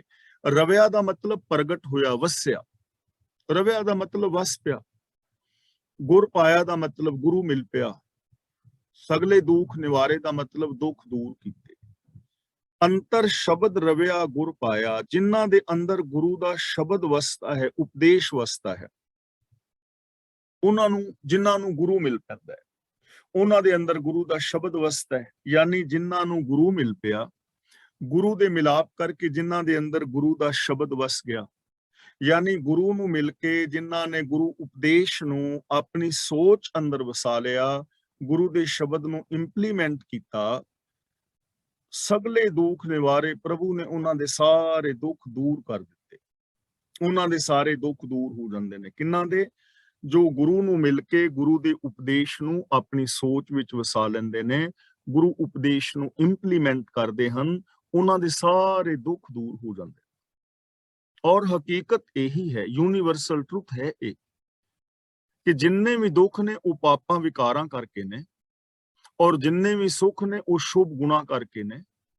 ਤੇ ਜੋ ਗੁਰੂ ਦੇ ਦੱਸੇ ਰਾਹ ਤੇ ਚੱਲਦੇ ਹਨ, ਉਹਨਾਂ ਦੀ ਜ਼ਿੰਦਗੀ ਵਿੱਚ ਸਿਰਫ ਗੁਣ ਹੁੰਦੇ ਨੇ, ਔਗਣ ਨਹੀਂ ਹੁੰਦੇ। ਤੇ ਜਿੱਥੇ ਹਮੇਸ਼ਾ ਗੁਣ ਹੁੰਦੇ ਨੇ, ਉੱਥੇ ਹਮੇਸ਼ਾ ਹੀ ਸੁੱਖ ਔਰ ਖੁਸ਼ੀਆਂ ਟਿਕੀਆਂ ਰਹਿੰਦੀਆਂ ਨੇ। ਹਰ ਸੁਖ ਦਾਤਾ ਸਦਾ ਸਲਾਹੀ, ਅੰਤਰ ਰੱਖਾਂ ਉਰ ਧਾਰੇ। ਤੇ ਫਿਰ ਜਿਹੜੇ ਗੁਰੂ ਨਾਲ ਮਿਲਦੇ ਨੇ, ਗੁਰੂ ਦੱਸੇ ਰਾਹਾਂ ਤੇ ਚੱਲਦੇ ਨੇ, ਉਹਨਾਂ ਦੇ ਅੰਦਰ ਫਿਰ ਇੱਕ ਤਾਂਘ ਬਣੀ ਰਹਿੰਦੀ ਹੈ, ਉਹਨਾਂ ਦੇ ਅੰਦਰ ਇੱਕ ਖਿੱਚ ਬਣੀ ਰਹਿੰਦੀ ਹੈ, ਇੱਕ ਲਗਨ ਲੱਗੀ ਰਹਿੰਦੀ ਹੈ। ਕਿਹੜੀ ਲਗਨ? ਕਿ ਮੈਂ ਸੁਖ ਦੇਣ ਵਾਲੇ ਪ੍ਰਭੂ ਦੀ ਸਿਫਤ ਸਲਾਹ ਸਦਾ ਕਰਾਂ। ਹਰ ਸੁਖ ਦਾਤਾ ਸਦਾ ਸਲਾਹੀ। ਸੁਖ ਦਾਤਾ ਦਾ ਮਤਲਬ ਸੁਖਾਂ ਦੀ ਦਾਤ ਦੇਣ ਵਾਲਾ। ਮੈਂ ਉਹਦੀ ਸਦਾ ਸਿਫਤ ਸਲਾਹ ਕਰਾਂ, ਮੈਂ ਉਹਦੇ ਹਮੇਸ਼ਾ ਗੁਣ ਗਾਉਂਦਾ ਰਹਾਂ। ਇਹ ਉਹਨਾਂ ਦੇ ਅੰਦਰ ਤਾਂਘ ਰਹਿੰਦੀ ਹੈ ਕਿ ਮੈਂ ਗੁਣਾਂ ਦੀ ਵਰਤੋਂ ਹਮੇਸ਼ਾ ਕਰਾਂ। ਅੰਤਰ ਰੱਖਾਂ ਉਰ ਧਾਰੇ। ਉਰ ਦਾ ਮਤਲਬ ਹਿਰਦਾ, ਯਾਨੀ ਮੈਂਟੈਲਿਟੀ, ਸੋਚ। ਔਰ ਉਹਨਾਂ ਦੇ ਅੰਦਰ ਇਹ ਤਾਂਘ ਹੁੰਦੀ ਹੈ ਕਿ ਮੈਂ ਰੱਬੀ ਗੁਣਾਂ ਨੂੰ, ਰੱਬ ਨੂੰ ਆਪਣੀ ਸੋਚ ਦੇ ਅੰਦਰ ਵਸਾ ਕੇ ਰੱਖਾਂ, ਮੇਰੀ ਜ਼ਬਾਨ ਤੇ ਨਹੀਂ। ਜ਼ਬਾਨ ਤੇ ਤਾਂ ਬਹੁਤ ਲੋਕਾਂ ਦੀ, ਹਜ਼ਾਰਾਂ ਲੱਖਾਂ ਲੋਕ ਰੱਬ ਰੱਬ ਕਰ ਰਹੇ ਨੇ, ਲੱਖਾਂ ਕਰੋੜਾਂ ਲੋਕ ਇਹ ਕਹਿ ਰਹੇ ਨੇ ਕਿ ਸੱਚ ਬੋਲੋ, ਰਿਸ਼ਵਤ ਨਾ ਲਓ, ਬੇਈਮਾਨੀ ਨਾ ਕਰੋ, ਕਰੈਕਟਰਲੈਸ ਨਾ ਹੋਵੋ, ਲੜਾਈ ਦੰਗੇ ਫਸਾਦ ਨਾ ਕਰੋ, ਪਿਆਰ ਮੁਹੱਬਤ ਦੇ ਨਾਲ ਰਹੋ। ਜ਼ਬਾਨ ਨਾਲ ਲੱਖਾਂ ਲੋਕ ਇਹ ਗੱਲਾਂ ਕਹਿ ਰਹੇ ਨੇ, ਲੇਕਿਨ ਹਕੀਕਤ ਦੇ ਵਿੱਚ ਜੀਵਨ ਵਿੱਚ ਐਸਾ ਕੁਝ ਨਹੀਂ ਹੈ, ਕਿਉਂਕਿ ਉਹਨਾਂ ਦੀ ਸੋਚ ਦੇ ਅੰਦਰ ਇਹ ਚੀਜ਼ ਨਹੀਂ ਵਸੀ ਹੋਈ। ਤਾਂ ਜੋ ਰੱਬੀ ਪਿਆਰੇ ਨੇ, ਉਹਨਾਂ ਦੇ ਅੰਦਰ ਇਹ ਤਾਂਘ ਬਣੀ ਰਹਿੰਦੀ ਹੈ ਕਿ ਮੈਂ ਹਮੇਸ਼ਾ ਹੀ ਰੱਬੀ ਗੁਣਾਂ ਨੂੰ ਗਾਉਂਦਾ ਰਹਾਂ ਔਰ ਆਪਣੀ ਸੋਚ ਦੇ ਅੰਦਰ ਵਸਾਈ ਰੱਖਾਂ। ਤੇ ਫਿਰ ਐਸੇ ਜੋ ਚੰਗੇ ਲੋਕ ਨੇ ਦੁਨੀਆ ਵਿੱਚ, ਕਿਉਂਕਿ ਸਾਰੀ ਦੁਨੀਆ ਮਾੜੀ ਨਹੀਂ ਨਾ ਕਦੇ ਹੁੰਦੀ, ਜਿਹੜੇ ਗੁਰੂ ਦੱਸੇ ਰਾਹਾਂ ਤੇ ਤੁਰਨ ਵਾਲੇ ਨੇ, ਸੱਚ ਦੇ ਧਾਰਨੀ ਨੇ, ਤਾਂ ਉਹਨਾਂ ਦੇ ਨਾਲ ਬਹੁਤ ਸਾਰੇ ਲੋਕਾਂ ਦੀ ਫਿਰ ਜੈਲਸੀ ਹੁੰਦੀ ਹੈ। ਲੋਕ ਜੈਲਸੀ ਕਰਦੇ ਨੇ, ਈਰਖਾ ਕਰਦੇ, ਔਰ ਉਹਨਾਂ ਦੇ ਖਿਲਾਫ ਬੋਲਦੇ ਨੇ। ਗੁਰੂ ਨਾਨਕ ਦੇਵ ਜੀ ਨੂੰ ਆਮ ਜਿਹੜੇ ਬਹੁਤੇ ਲੋਕ ਸਨ, ਉਹ ਭੂਤਨਾ ਬੇਤਾਲਾ ਤੇ ਕੁਰਾਈਆ ਕਹਿ ਰਹੇ ਸਨ। ਕੋਈ ਆਖੇ ਭੂਤਨਾ, ਕੋ ਕਹੇ ਬੇਤਾਲਾ, ਕੋਈ ਆਖੇ ਆਦਮੀ ਨਾਨਕ ਵਿਚਾਰਾ। ਕੋਈ ਭੂਤਨਾ ਔਰ ਬੇਤਾਲਾ ਕਹਿੰਦਾ ਹੈ। ਭਗਤ ਕਬੀਰ ਜੀ ਦੀ ਲੋਕ ਨਿੰਦਿਆ ਕਰਦੇ, ਚੰਗੇ ਲੋਕਾਂ ਦੇ ਲੋਕ ਖਿਲਾਫ ਬੋਲਦੇ ਨੇ। ਪਰ ਗੁਰੂ ਪਾਤਸ਼ਾਹ ਜੀ ਕਹਿੰਦੇ ਨੇ, ਜੋ ਇਨਸਾਨ ਗੁਰੂ ਦੱਸੇ ਰਾਹਾਂ ਤੇ ਚੱਲਦਾ ਹੈ, ਗੁਰੂ ਦੀ ਸੋਚ ਨੂੰ ਅਪਣਾ ਲੈਂਦਾ ਹੈ, ਆਪਣੀ ਸੋਚ ਨੂੰ ਰੱਬੀ ਸੋਚ ਵਿੱਚ ਮਿਲਾ ਦਿੰਦਾ ਹੈ, ਮਨਮੁਖ ਤਿਨ ਕੀ ਬਖੀਲੀ ਕੇ ਕਰੇ। ਬਖੀਲੀ ਦਾ ਮਤਲਬ ਚੁਗਲੀ। ਜਿਨ੍ਹਾਂ ਨੇ ਗੁਰੂ ਸ਼ਬਦ ਦੀ ਰਾਹੀਂ ਪ੍ਰਭੂ ਨੂੰ ਸੋਹਣਾ ਬਣਾ ਦਿੱਤਾ ਹੈ, ਜਿਨ੍ਹਾਂ ਨੂੰ ਜੇ ਸੱਚੇ ਸ਼ਬਦ ਸਵਾਰੇ, ਜਿਨ੍ਹਾਂ ਨੂੰ ਗੁਰੂ ਸ਼ਬਦ ਦੇ ਰਾਹੀਂ ਸੱਚੇ ਪ੍ਰਭੂ ਨੇ ਆਪ ਸੋਹਣਾ ਬਣਾ ਦਿੱਤਾ ਹੈ, ਜਿਨ੍ਹਾਂ ਦੀ ਸੋਚ ਸੋਹਣੀ ਬਣਾ ਦਿੱਤੀ ਹੈ, ਜਿਨ੍ਹਾਂ ਦਾ ਬਿਹੇਵੀਅਰ, ਬੋਲ ਬਾਣੀ ਸੰਵਾਰ ਦਿੱਤੀ ਹੈ, ਕੋਈ ਮਨਮੁਖ ਉਹਨਾਂ ਦੀ ਨਿੰਦਾ ਭਲਾ ਕੀ ਕਰ ਸਕਦਾ ਹੈ? ਕੋਈ ਉਹਨਾਂ ਦੀ ਚੁਗਲੀ ਕੀ ਕਰ ਸਕਦਾ ਹੈ? ਯਾਨੀ ਉਹਨਾਂ ਦੀ ਚੁਗਲੀ ਨਿੰਦਾ ਕਰਕੇ ਕੀ ਵਿਗਾੜ ਸਕਦਾ ਹੈ? ਕੁਝ ਵੀ ਨਹੀਂ ਵਿਗਾੜ ਸਕਦਾ, ਕਿਉਂਕਿ ਸੱਚ ਨੇ ਤਾਂ ਸੱਚ ਰਹਿਣਾ ਹੈ। ਉਹ ਫਿਰ ਕਿਸੇ ਦੀ ਚੁਗਲੀ, ਨਿੰਦਾ ਜਾਂ ਮਤਲਬ ਬਦਖੋਈ ਕਰਨ ਦੀ ਪਰਵਾਹ ਨਹੀਂ ਕਰਦੇ, ਉਹ ਸੱਚ ਦੇ ਰਾਹਾਂ ਤੇ ਤੁਰੇ ਜਾਂਦੇ ਨੇ। ਉਹਨਾਂ ਦੀ ਆਪ ਪਤ ਰਖਸੀ ਮੇਰਾ ਪਿਆਰਾ, ਸਰਨਾਗਤ ਪਏ ਗੁਰਦੁਆਰੇ। ਪਿਆਰਾ ਪ੍ਰਭੂ ਉਹਨਾਂ ਦੀ ਲਾਜ ਪਤ ਆਪ ਰੱਖਦਾ ਹੈ। ਉਹ ਸਦਾ ਗੁਰੂ ਦੇ ਦਰ ਤੇ, ਪ੍ਰਭੂ ਦੀ ਸ਼ਰਨ ਵਿੱਚ ਟਿਕੇ ਰਹਿੰਦੇ ਨੇ। ਸ਼ਰਨ ਪਏ ਗੁਰਦੁਆਰੇ, ਗੁਰਦੁਆਰੇ ਦਾ ਮਤਲਬ ਗੁਰੂ ਦੇ ਦਰ ਤੇ, ਯਾਨੀ ਉਹ ਹਮੇਸ਼ਾ ਗੁਰੂ ਦੇ ਦੱਸੇ ਰਾਹਾਂ ਤੇ ਚੱਲਦੇ ਨੇ। ਤੇ ਜੋ ਗੁਰੂ ਦੇ ਦੱਸੇ ਰਾਹਾਂ ਤੇ ਚੱਲਦੇ ਨੇ ਮਨ, ਬਚਨ ਔਰ ਕਰਮ ਕਰਕੇ, ਉਹਨਾਂ ਦੀ ਪੱਤ ਫਿਰ ਪ੍ਰਭੂ ਆਪ ਰੱਖਦਾ ਹੈ, ਉਹਨਾਂ ਦੀ ਇੱਜ਼ਤ ਆਪ ਰੱਖਦਾ ਹੈ। ਜਿੱਥੇ ਵੀ ਜਾਣਗੇ ਉਹਨਾਂ ਨੂੰ ਇੱਜ਼ਤ ਮਿਲੇਗੀ, ਮਾਨ ਮਿਲੇਗਾ, ਸਤਿਕਾਰ ਮਿਲੇਗਾ। ਸੱਚੇ ਮਾਰਗ ਚੱਲਦਿਆਂ ਉਸਤਤ ਕਰੇ ਜਹਾਨ।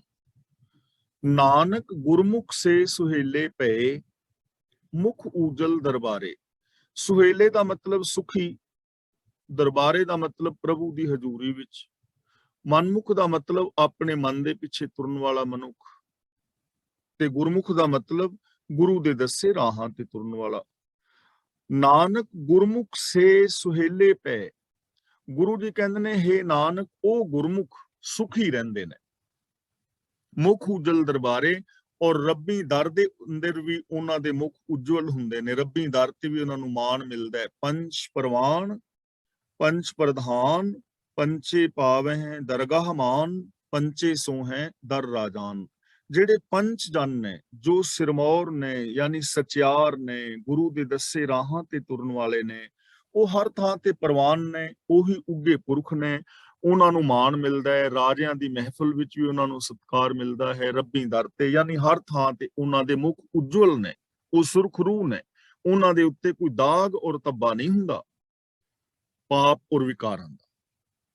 ਪੌੜੀ ਇਸਤਰੀ ਪੁਰਖੈ ਬਹੁ ਪ੍ਰੀਤ, ਮਿਲ ਮੋਹ ਵਧਾਇਆ।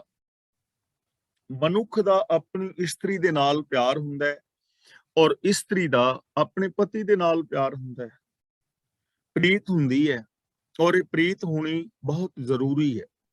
ਇੱਥੇ ਇਹ ਨਹੀਂ ਕਿ ਇਸਤਰੀ ਦੇ ਨਾਲ ਪ੍ਰੀਤ ਨਾ ਕਰੇ ਜਾਂ ਇਸਤਰੀ ਪਤੀ ਦੇ ਨਾਲ ਪ੍ਰੀਤ ਨਾ ਕਰੇ, ਸਗੋਂ ਗੁਰਬਾਣੀ ਦੇ ਅੰਦਰ ਤਾਂ ਪਤੀ ਪਤਨੀ ਨੂੰ ਇੱਕ ਮਹਾਨ ਉੱਚਾ ਆਦਰਸ਼ ਦਿੱਤਾ ਗਿਆ ਹੈ ਕਿ ਧਨ ਫਿਰ ਇਹ ਨਾ ਆਖੀਐ ਬਹਿਨ ਇਕੱਠੇ ਹੋਏ, ਏਕ ਜੋਤ ਦੋਏ ਮੂਰਤੀ ਧਨ ਫਿਰ ਕਹੀਐ ਸੋਏ।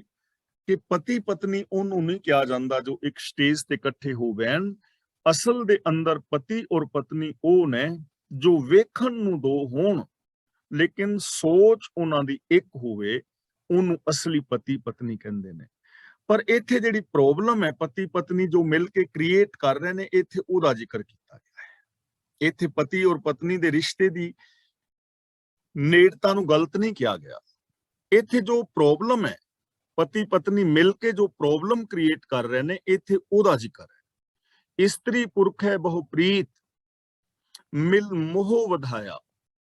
ਤੇ ਇਸਤਰੀ ਪੁਰਖ ਆਪਸ ਵਿੱਚ ਪਿਆਰ ਕਰਕੇ ਤੇ ਮੋਹ ਵਧਾ ਰਹੇ ਨੇ, ਆਪਸ ਦੇ ਅੰਦਰ ਮੋਹ ਪੈਦਾ ਕੀਤਾ ਹੈ ਦੁਨੀਆ ਨਾਲ। ਮੋਹ ਦਾ ਮਤਲਬ ਸੈਲਫਿਸ਼ਨੈਸ। ਹੁਣ ਇਹ ਜਿਹੜੀ ਪ੍ਰੀਤ ਹੈ ਨਾ, ਜਿਹੜੀ ਪ੍ਰੇਮ ਦੇ ਅੰਦਰ ਮੋਹ ਹੋਏਗਾ, ਉਹ ਮੋਹ ਪ੍ਰੋਬਲਮ ਕਰੇਗਾ, ਮੋਹ ਕ੍ਰੀਏਟ ਕਰੇਗਾ, ਪ੍ਰੋਬਲਮ ਕ੍ਰੀਏਟ ਕਰੇਗਾ। ਕਿਵੇਂ? ਦੇਖੋ, ਜਿਹਦਾ ਪਿਆਰ ਹੈ ਉਹਦਾ ਸਭ ਨਾਲ ਪਿਆਰ ਹੋਏਗਾ, ਉਹ ਸਾਰਿਆਂ ਵਾਸਤੇ ਸੁੱਖ ਲੱਭੇਗਾ। ਪਰ ਜਿਸ ਦੇ ਅੰਦਰ ਮੋਹ ਹੋਏਗਾ, ਉਹ ਸਿਰਫ ਆਪਣੇ ਵਾਸਤੇ ਸੁੱਖ ਸੋਚੇਗਾ, ਬੇਗਾਨਿਆਂ ਵਾਸਤੇ ਨਹੀਂ, ਦੂਜਿਆਂ ਵਾਸਤੇ ਨਹੀਂ। ਜੋ ਸੈਲਫਿਸ਼ਨੈਸ ਜਿਸ ਬੰਦੇ ਦੇ ਅੰਦਰ ਹੈ ਨਾ, ਸੈਲਫਿਸ਼ ਮਨੁੱਖ ਹੈ, ਸਵਾਰਥੀ ਮਨੁੱਖ ਹੈ, ਮੋਹ ਹੈ ਜਿਸ ਦੇ ਅੰਦਰ, ਉਹ ਬੰਦਾ ਆਪਣੇ ਸੁੱਖਾਂ ਵਾਸਤੇ ਦੂਜਿਆਂ ਨੂੰ ਦੁੱਖਾਂ ਵਿੱਚ ਧਕੇਲ ਦੇਗਾ। ਉਹ ਆਪਣੇ ਘਰ ਨੂੰ ਆਬਾਦ ਕਰਨ ਵਾਸਤੇ ਦੂਜਿਆਂ ਦੇ ਘਰ ਨੂੰ ਬਰਬਾਦ ਕਰਨ ਲੱਗਿਆ ਦੇਰ ਨਹੀਂ ਲਾਏਗਾ। ਉਹ ਦੂਜਿਆਂ ਦੀ ਬੇਇੱਜ਼ਤੀ ਚੋਂ ਆਪਣੀ ਇੱਜ਼ਤ ਲੱਭੇਗਾ। ਉਹ ਦੂਜਿਆਂ ਨੂੰ ਉਜਾੜ ਕੇ ਆਪਣਾ ਵਸੇਬਾ ਚਾਹੇਗਾ। ਉਹ ਦੂਜਿਆਂ ਦੇ ਬੱਚਿਆਂ ਨੂੰ ਬਰਬਾਦ ਕਰਕੇ ਆਪਣੇ ਬੱਚਿਆਂ ਨੂੰ ਆਬਾਦ ਕਰਨਾ ਚਾਹੇਗਾ। ਇੱਥੇ ਪ੍ਰੋਬਲਮ ਉਸ ਮੋਹ ਦੀ ਔਰ ਸਵਾਰਥ ਦੀ ਹੈ। ਜੇ ਉਹਨਾਂ ਦੇ ਅੰਦਰ ਸਵਾਰਥ ਹੈ ਤਾਂ ਫਿਰ ਉਹ ਪ੍ਰੋਬਲਮ ਹੋਏਗੀ। ਪਹਿਲੀ ਗੱਲ, ਜੇ ਦੋਵੇਂ ਮਿਲ ਕੇ ਸਵਾਰਥ ਕਰ ਰਹੇ ਨੇ, ਤੇ ਜੇ ਦੋਵੇਂ ਹੀ ਸਵਾਰਥੀ ਨੇ ਤਾਂ ਫਿਰ ਇੱਕ ਦੂਜੇ ਦੇ ਨੇੜੇ ਵੀ ਨਹੀਂ ਰਹਿ ਪਾਣਗੇ। ਉਹਨਾਂ ਦੀ ਉਹ ਪ੍ਰੀਤ, ਜਿਹੜਾ ਪਿਆਰ ਹੈ, ਉਹ ਵੀ ਝੂਠਾ ਹੀ ਹੋਏਗਾ ਜੇ ਸਵਾਰਥੀ ਹੋਣਗੇ। ਜੇ ਪਤਨੀ ਸਵਾਰਥੀ ਹੈ ਤਾਂ ਉਹ ਕੇਵਲ ਆਪਣੇ ਵਾਸਤੇ ਸੋਚੇਗੀ, ਪਤੀ ਵਾਸਤੇ ਨਹੀਂ। ਜੇ ਪਤੀ ਸਵਾਰਥੀ ਹੈ ਤਾਂ ਇਕੱਲਾ ਆਪਣੇ ਲਈ ਸੋਚੇਗਾ, ਤਾਂ ਉਹਨਾਂ ਦਾ ਰਿਸ਼ਤਾ ਵੀ ਬਰਬਾਦ ਹੋਏਗਾ। ਗੱਲ ਇੱਥੇ ਮੋਹ ਦੀ ਹੈ ਕਿ ਜਿਹੜੀ ਪ੍ਰੋਬਲਮ ਹੈ ਉਹ ਮੋਹ ਹੈ। ਪੁੱਤਰ ਕਲਤਰ ਨਿਤ ਵੇਖੈ, ਵਿਗਸੈ ਮੋਹ ਮਾਇਆ। ਕਲਤਰ ਦਾ ਮਤਲਬ ਇਸਤਰੀ, ਵਿਗਸੈ ਦਾ ਮਤਲਬ ਖੁਸ਼ ਹੁੰਦਾ ਹੈ, ਮੋਹ ਦਾ ਮਤਲਬ ਮੋਹ ਦੇ ਕਾਰਨ। ਤੇ ਜੋ ਪੁਰਖ ਹੈ ਉਹ ਨਿਤ ਆਪਣੇ ਪੁੱਤਰ ਨੂੰ ਤੇ ਆਪਣੀ ਪਤਨੀ ਨੂੰ ਵੇਖਦਾ ਹੈ ਔਰ ਮਾਇਆ ਮੋਹ ਦੇ ਕਾਰਨ ਖੁਸ਼ ਹੁੰਦਾ ਹੈ। ਹੁਣ ਇੱਥੇ ਇਹ ਨਹੀਂ ਹੈ ਕਿ ਪਤੀ ਪਤਨੀ ਨੂੰ ਵੇਖ ਕੇ ਖੁਸ਼ ਨਾ ਹੋਵੇ, ਪੁੱਤਰਾਂ ਬੱਚਿਆਂ ਨੂੰ, ਲੇਕਿਨ ਪ੍ਰੋਬਲਮ ਇੱਥੇ ਮਾਇਆ ਮੋਹ ਦੀ ਹੈ ਕਿ ਮਾਇਆ ਦੇ ਮੋਹ ਦੇ ਕਾਰਨ ਖੁਸ਼ ਹੋ ਰਿਹਾ ਹੈ। ਤੇ ਮਾਇਆ ਕੀ ਹੈ? ਉਹ ਸੋਚ ਜੋ ਸਾਨੂੰ ਸਾਰਿਆਂ ਵਿੱਚ ਰੱਬ ਨਹੀਂ ਵੇਖਣ ਦਿੰਦੀ। ਸਾਡੀ ਉਹ ਸੋਚ ਜੋ ਸਾਡੇ ਅੰਦਰ ਸੈਲਫਿਸ਼ਨੈਸ ਪੈਦਾ ਕਰਦੀ ਹੈ। ਸਾਡੀ ਉਹ ਸੋਚ ਜੋ ਸਾਡੇ ਅੰਦਰ ਮੇਰ ਤੇਰ ਦੇ ਵਿਤਕਰੇ ਪੈਦਾ ਕਰਦੀ ਹੈ। ਇਸ ਸੋਚ ਦੇ ਮੋਹ ਵਿੱਚ ਫਸਿਆ ਹੋਇਆ ਬੰਦਾ ਆਪਣੇ ਪੁੱਤਰ, ਇਸਤਰੀ ਆਦਿਕ ਨੂੰ ਵੇਖ ਰਿਹਾ ਹੈ। ਤੇ ਜੇ ਹਰ ਬੰਦਾ ਇਸ ਸੋਚ ਦੇ ਨਾਲ ਵੇਖੇਗਾ ਤੇ ਇਸ ਦੁਨੀਆ ਦਾ ਦੇਖੋ ਹਾਲ ਕੀ ਹੋਏਗਾ ਨਾ। ਦੇਸ਼ ਪਰਦੇਸ਼ ਧਨ ਚੋਰਾਏ ਆਣ ਮੂੰਹ ਪਾਇਆ। ਤੇ ਇਹ ਸੋਚ ਦਾ ਹੁਣ ਨਤੀਜਾ ਦੱਸ ਰਹੇ ਨੇ, ਜਿਹੜਾ ਮੋਹ ਸੀ, ਸਵਾਰਥ ਸੀ, ਸੈਲਫਿਸ਼ਨੈਸ ਸੀ, ਉਹਦਾ ਨਤੀਜਾ ਹੁਣ ਇਹ ਹੈ ਕਿ ਦੇਸ਼ ਪਰਦੇਸ਼ ਧਨ ਚੋਰਾਏ। ਦੇਸ਼ ਦਾ ਮਤਲਬ ਆਪਣੇ ਦੇਸ਼ ਵਿੱਚੋਂ, ਪਰਦੇਸ਼ ਦਾ ਮਤਲਬ ਪਰਾਏ ਦੇਸ਼ ਵਿੱਚੋਂ, ਆਣ ਦਾ ਮਤਲਬ ਲਿਆ ਕੇ, ਦੇਸੋਂ ਪਰਦੇਸੋਂ ਧਨ ਠੱਗ ਕੇ, ਬੇਗਾਨਾ ਧਨ ਠੱਗ ਠੱਗ ਕੇ ਉਹਨਾਂ ਨੂੰ ਲਿਆ ਕੇ ਮੂੰਹ ਚ ਪਾਉਂਦਾ, ਉਹਨਾਂ ਨੂੰ ਖਵਾਉਂਦਾ, ਉਹਨਾਂ ਤੇ ਖਰਚ ਕਰਦਾ। ਬੇਗਾਨਾ ਧਨ ਦੇਸ਼ ਪਰਦੇਸ਼ ਚੋਂ ਠੱਗ ਕੇ, ਚੋਰੀ ਕਰਕੇ, 2 ਨੰਬਰ ਦੇ ਧੰਦੇ ਕਰਕੇ ਤੇ ਆਪਣੀ ਪਤਨੀ ਔਰ ਆਪਣੇ ਬੱਚਿਆਂ ਦੇ ਮੂੰਹ ਚ ਪਾਉਂਦਾ ਹੈ। ਇਹਦਾ ਕਾਰਨ ਕੀ ਹੈ? ਮੋਹ। ਤਾਂ ਇਹ ਗਲਤ ਹੈ ਨਾ। ਬਾਬਾ ਕਬੀਰ ਜੀ ਨੇ ਬੜੇ ਪਿਆਰ ਨਾਲ ਸਮਝਾਇਆ ਹੈ, ਬਹੁ ਪਰਪੰਚ ਕਰ ਪਰ ਤਨ ਲਿਆਵੇ, ਸੁਤ ਦਾਰਾ ਪਹਿਆਨ ਲੁਟਾਵੇ, ਮਨ ਮੇਰੇ ਭੂਲੇ ਕਪਟ ਨਾ ਕੀਜੈ। ਕਪਟ ਨਹੀਂ ਕਰਨਾ ਚਾਹੀਦਾ, ਪਰ ਮੋਹ ਦੇ ਅੰਦਰ ਫਸਿਆ ਬੰਦਾ ਕਪਟ ਕਰਦਾ ਹੈ ਤੇ ਉਹਦਾ ਨਤੀਜਾ ਕੀ ਨਿਕਲਦਾ ਹੈ? ਅੰਤ ਹੋਵੇ ਵੈਰ ਵਿਰੋਧ, ਕੋ ਸਕੇ ਨਾ ਛਡਾਇਆ। ਆਖਰ ਐਸੀ ਜ਼ਿੰਦਗੀ ਜਿੱਥੇ ਮੋਹ ਹੈ, ਸਵਾਰਥ ਹੈ, ਜਿੱਥੇ ਠੱਗੀਆਂ ਨੇ, ਐਸਾ ਜਿਹੜਾ ਧਨ ਹੈ ਉਹ ਵੈਰ ਵਿਰੋਧ ਪੈਦਾ ਕਰ ਦਿੰਦਾ ਹੈ। ਕੋ ਸਕੇ ਨਾ ਛਡਾਇਆ। ਤੇ ਧਨ ਦੀ ਖਾਤਰ ਕੀਤੇ ਪਾਪਾਂ ਤੋਂ ਕੋਈ ਬੰਦਾ ਫਿਰ ਛਡਾ ਵੀ ਨਹੀਂ ਸਕਦਾ। ਹੁਣ ਕੌਣ ਛਡਾਏ?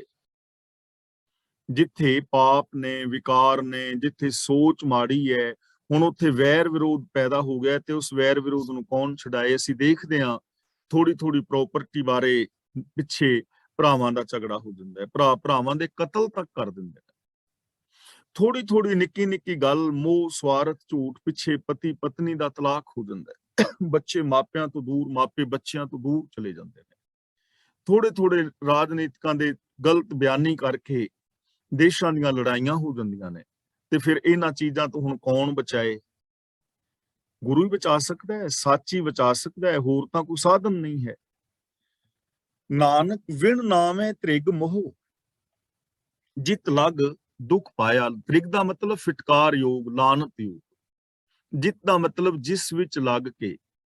ਹੇ ਨਾਨਕ, ਰੱਬੀ ਸਿਫਤ ਸਲਾਹ ਤੋਂ ਵਾਂਝੇ ਰਹਿ ਕੇ। ਵਿਣ ਨਾਵੇਂ ਦਾ ਮਤਲਬ ਰੱਬੀ ਹੁਕਮ ਤੋਂ ਬਿਨਾ, ਰੱਬੀ ਗੁਣਾ ਤੋਂ ਬਿਨਾ, ਰੱਬੀ ਗੁਣਾ ਤੋਂ ਵਾਂਝੇ ਰਹਿ ਕੇ ਇਹ ਮੋਹ ਫਿਟਕਾਰ ਯੋਗ ਹੈ। ਲਾਨਤ ਹੈ ਐਸੇ ਮੋਹ ਨੂੰ, ਜਿਹੜਾ ਮੋਹ ਪਤੀ ਪਤਨੀ ਨੂੰ ਦੂਰ ਕਰਦਾ ਹੈ, ਰਿਸ਼ਤਿਆਂ ਨਾਤਿਆਂ ਵਿੱਚ ਦਰਾਰਾਂ ਪਾ ਦੇਵੇ, ਜਿਹੜਾ ਮੋਹ ਬੰਦੇ ਨੂੰ ਇਨਸਾਨੀਅਤ ਤੋਂ ਦੂਰ ਲੈ ਜਾਏ, ਸਤ ਸੰਤੋਖ ਤੋਂ ਦੂਰ ਲੈ ਜਾਏ। ਲਾਨਤ ਐਸੇ ਮੋਹ ਨੂੰ।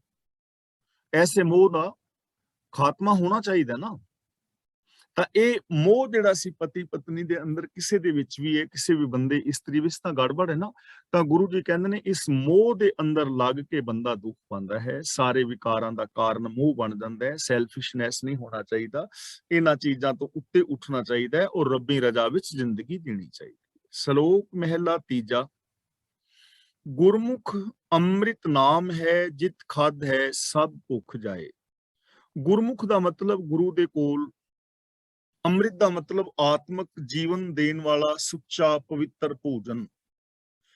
ਜਿਤ ਖਾਧੇ ਦਾ ਮਤਲਬ ਜਿਸ ਤੇ ਖਾਣ ਨਾਲ ਭੁੱਖ ਜਾਏ ਦਾ ਮਤਲਬ ਤ੍ਰਿਸ਼ਨਾ ਦੀ ਭੁੱਖ ਮਿਟ ਜਾਂਦੀ ਹੈ। ਤਾਂ ਗੁਰੂ ਦੇ ਕੋਲ ਇੱਕ ਐਸਾ ਅੰਮ੍ਰਿਤ ਭੋਜਨ ਹੈ, ਆਤਮਿਕ ਜੀਵਨ ਦੇਣ ਵਾਲੀ ਖੁਰਾਕ, ਯਾਨੀ ਗਿਆਨ, ਗੁਰੂ ਦਾ ਉਪਦੇਸ਼, ਗੁਰੂ ਦੇ ਸਿਧਾਂਤ, ਗੁਰੂ ਦੀ ਫਿਲਾਸਫੀ, ਗੁਰੂ ਦੀ ਵਿਚਾਰਧਾਰਾ, ਗੁਰੂ ਦਾ ਦਿੱਤਾ ਹੋਇਆ ਵੇ ਆਫ ਲਾਈਫ।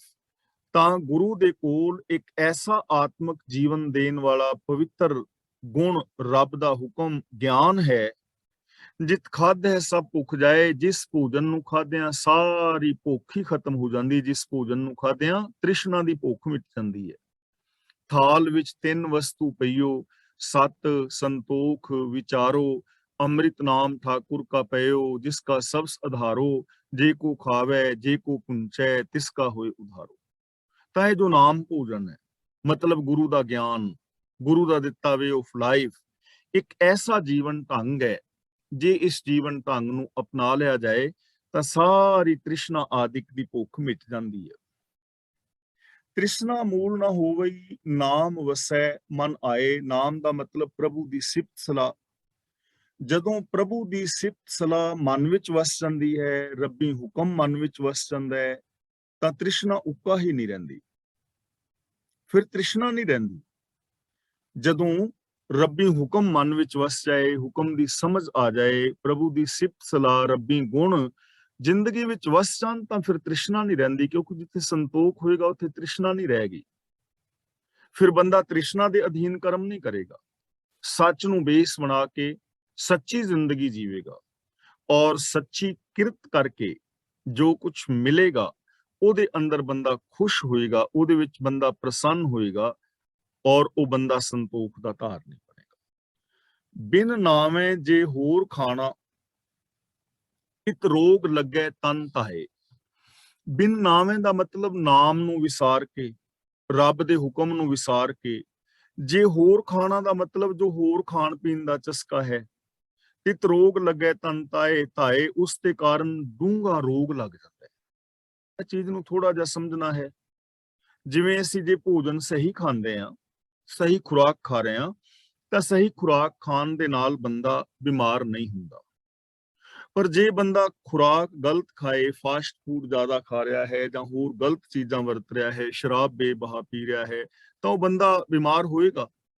ਗਲਤ ਖੁਰਾਕ ਖਾਣ ਦੇ ਨਾਲ ਬੰਦਾ ਬਿਮਾਰ ਹੋਏਗਾ। ਤਾਂ ਗੁਰੂ ਜੀ ਕਹਿੰਦੇ ਨੇ ਰੱਬੀ ਹੁਕਮ ਤੋਂ ਬਿਨਾ ਜੋ ਹੋਰ ਮਾਨਸਿਕ ਖੁਰਾਕ ਖਾਣੀ ਹੈ, ਰੱਬੀ ਗੁਣਾ ਤੋਂ ਬਿਨਾ, ਜਿਵੇਂ ਪਾਪ ਨੇ, ਵਿਕਾਰ ਨੇ, ਅਪਰਾਧ ਨੇ, ਜੇ ਇਹ ਖੁਰਾਕ ਖਾਓਗੇ ਤਾਂ ਫਿਰ ਰੋਗ ਲੱਗ ਜਾਣਗੇ ਸਾਰੇ। ਮਾਨਸਿਕ ਪਰੇਸ਼ਾਨੀਆਂ ਵੀ ਆਉਣਗੀਆਂ, ਬੌਧਿਕ ਪ੍ਰੋਬਲਮਸ ਵੀ ਆਉਣਗੀਆਂ, ਸਰੀਰਕ ਰੋਗ ਵੀ ਲੱਗ ਜਾਣਗੇ, ਅਕਾਮ ਕ੍ਰੋਧ ਆਦਿਕ ਇਹ ਰੋਗ ਵੀ ਚਿੰਬੜ ਜਾਣਗੇ। ਜੇ ਨਾਮ ਤੋਂ ਬਿਨਾ ਕੁਝ ਹੋਰ ਖਾਓਗੇ, ਨਾਮ ਦਾ ਮਤਲਬ ਰੱਬੀ ਗੁਣ, ਤਾਂ ਗੁਰੂ ਜੀ ਕਹਿੰਦੇ ਨੇ ਪ੍ਰਭੂ ਦੇ ਹੁਕਮ ਨੂੰ ਵਿਸਾਰ ਕੇ ਜੋ ਵੀ ਖਾਣ ਪੀਣ ਦੇ ਚਸਕੇ ਨੇ, ਵਿਕਾਰ ਨੇ, ਤ੍ਰਿਸ਼ਨਾ ਆਦਿਕ ਹੈ, ਇਹ ਜੀਵਨ ਦੇ ਅੰਦਰ ਬਹੁਤ ਡੂੰਘਾ ਅਸਰ ਪਾਉਂਦੇ ਨੇ ਔਰ ਬੰਦੇ ਨੂੰ ਰੋਗੀ ਕਰ। ਨਾਨਕ ਰਸ ਕਸ ਸ਼ਬਦ ਸਲਾਹਣਾ, ਆਪੇ ਲੈ ਮਿਲਾਏ। ਰਸ ਕਸ ਦਾ ਮਤਲਬ ਕਈ ਤਰ੍ਹਾਂ ਦੇ ਜੋ ਚਸਕੇ ਨੇ। ਸਲਾਹਣਾ ਦਾ ਮਤਲਬ ਸਿਫਤ ਸਲਾਹ ਕਰਨੀ। ਹੁਣ ਆਮ ਜੋ ਬੰਦਾ ਹੈ ਨਾ, ਉਹ ਬੰਦੇ ਕੁਛ ਤਾਂ ਐਸੇ ਨੇ ਜਿਨ੍ਹਾਂ ਦੀ ਖੁਰਾਕ ਸਿੰਪਲ ਹੈ, ਜਿਹੜੀ ਖੁਰਾਕ ਚਾਹੀਦੀ ਹੈ ਉਹ ਖੁਰਾਕ ਖਾ ਰਹੇ ਨੇ, ਰੋਟੀ ਹੈ, ਦੁੱਧ ਦਹੀਂ ਹੈ, ਜਾਂ ਆਪਣਾ ਮੌਸਮੀ ਸਬਜ਼ੀਆਂ, ਮੌਸਮੀ ਫਲ ਆਦਿਕ ਨੇ। ਇਹ ਚੀਜ਼ਾਂ ਖਾਣੀਆਂ ਹਰ ਬੰਦੇ ਦਾ ਹੱਕ ਹੈ, ਹਰ ਬੰਦੇ ਦਾ ਫਰਜ਼ ਹੈ। ਲੇਕਿਨ ਕਈ ਲੋਕ ਐਸੇ ਨੇ ਜੋ ਜੀਵਨ ਵਾਸਤੇ ਨਹੀਂ ਖਾਂਦੇ, ਕਿਉਂਕਿ ਜੀਵਨ ਵਾਸਤੇ ਖਾਣਾ ਬਹੁਤ ਜ਼ਰੂਰੀ ਹੈ ਨਾ। ਖਾਣਾ ਜੀਵਨ ਵਾਸਤੇ ਬਹੁਤ ਜ਼ਰੂਰੀ ਹੈ। ਕਈ ਲੋਕ ਜੀਵਨ ਵਾਸਤੇ ਖਾਂਦੇ ਨੇ ਤੇ ਕਈ ਲੋਕ ਖਾਣ ਵਾਸਤੇ ਜੀਂਦੇ ਨੇ। ਜਿਹੜੇ ਜੀਣ ਵਾਸਤੇ ਖਾਂਦੇ ਨੇ ਉਹ ਤੰਦਰੁਸਤ ਵੀ ਨੇ, ਉਹ ਸੁਖੀ ਵੀ ਨੇ, ਸ਼ਾਂਤ ਵੀ ਨੇ। ਤੇ ਜੋ ਖਾਣ ਵਾਸਤੇ ਜੀ ਰਹੇ ਨੇ ਨਾ, ਸਿਰਫ ਖਾਣ ਵਾਸਤੇ, ਇੱਕ ਤਾਂ ਉਹਨਾਂ ਦਾ ਤਨ ਵੀ ਰੋਗੀ ਹੋਏਗਾ, ਇੱਕ ਸਮਾਜ ਦੇ ਅੰਦਰ ਵੀ ਉਹ ਰੋਗ ਪੈਦਾ ਕਰਨਗੇ। ਰਸਕਸ ਦਾ ਮਤਲਬ ਇੱਥੇ ਹੈ ਚਸਕੇ।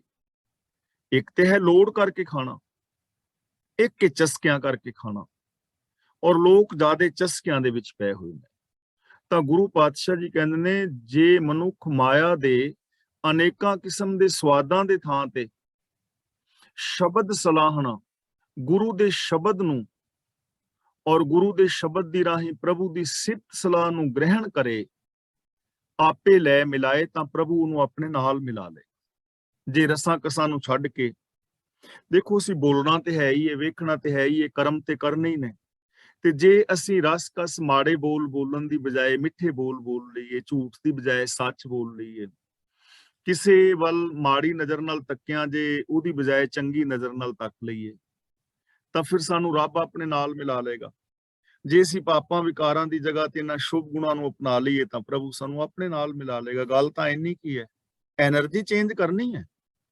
ਤਾਂ ਗੁਰੂ ਜੀ ਕਹਿੰਦੇ ਨੇ ਜੇ ਮਨੁੱਖ ਮਾਇਆ ਦੇ ਅਨੇਕਾਂ ਕਿਸਮ ਦੇ ਸਵਾਦਾਂ ਦੇ ਥਾਂ ਤੇ ਗੁਰੂ ਸ਼ਬਦ ਨੂੰ, ਪ੍ਰਭੂ ਦੀ ਸਿਫਤ ਸਲਾਹ ਨੂੰ ਗ੍ਰਹਿਣ ਕਰੇ, ਤਾਂ ਪ੍ਰਭੂ ਉਸ ਨੂੰ ਆਪ ਆਪਣੇ ਨਾਲ ਮਿਲਾ ਲੈਂਦਾ ਹੈ।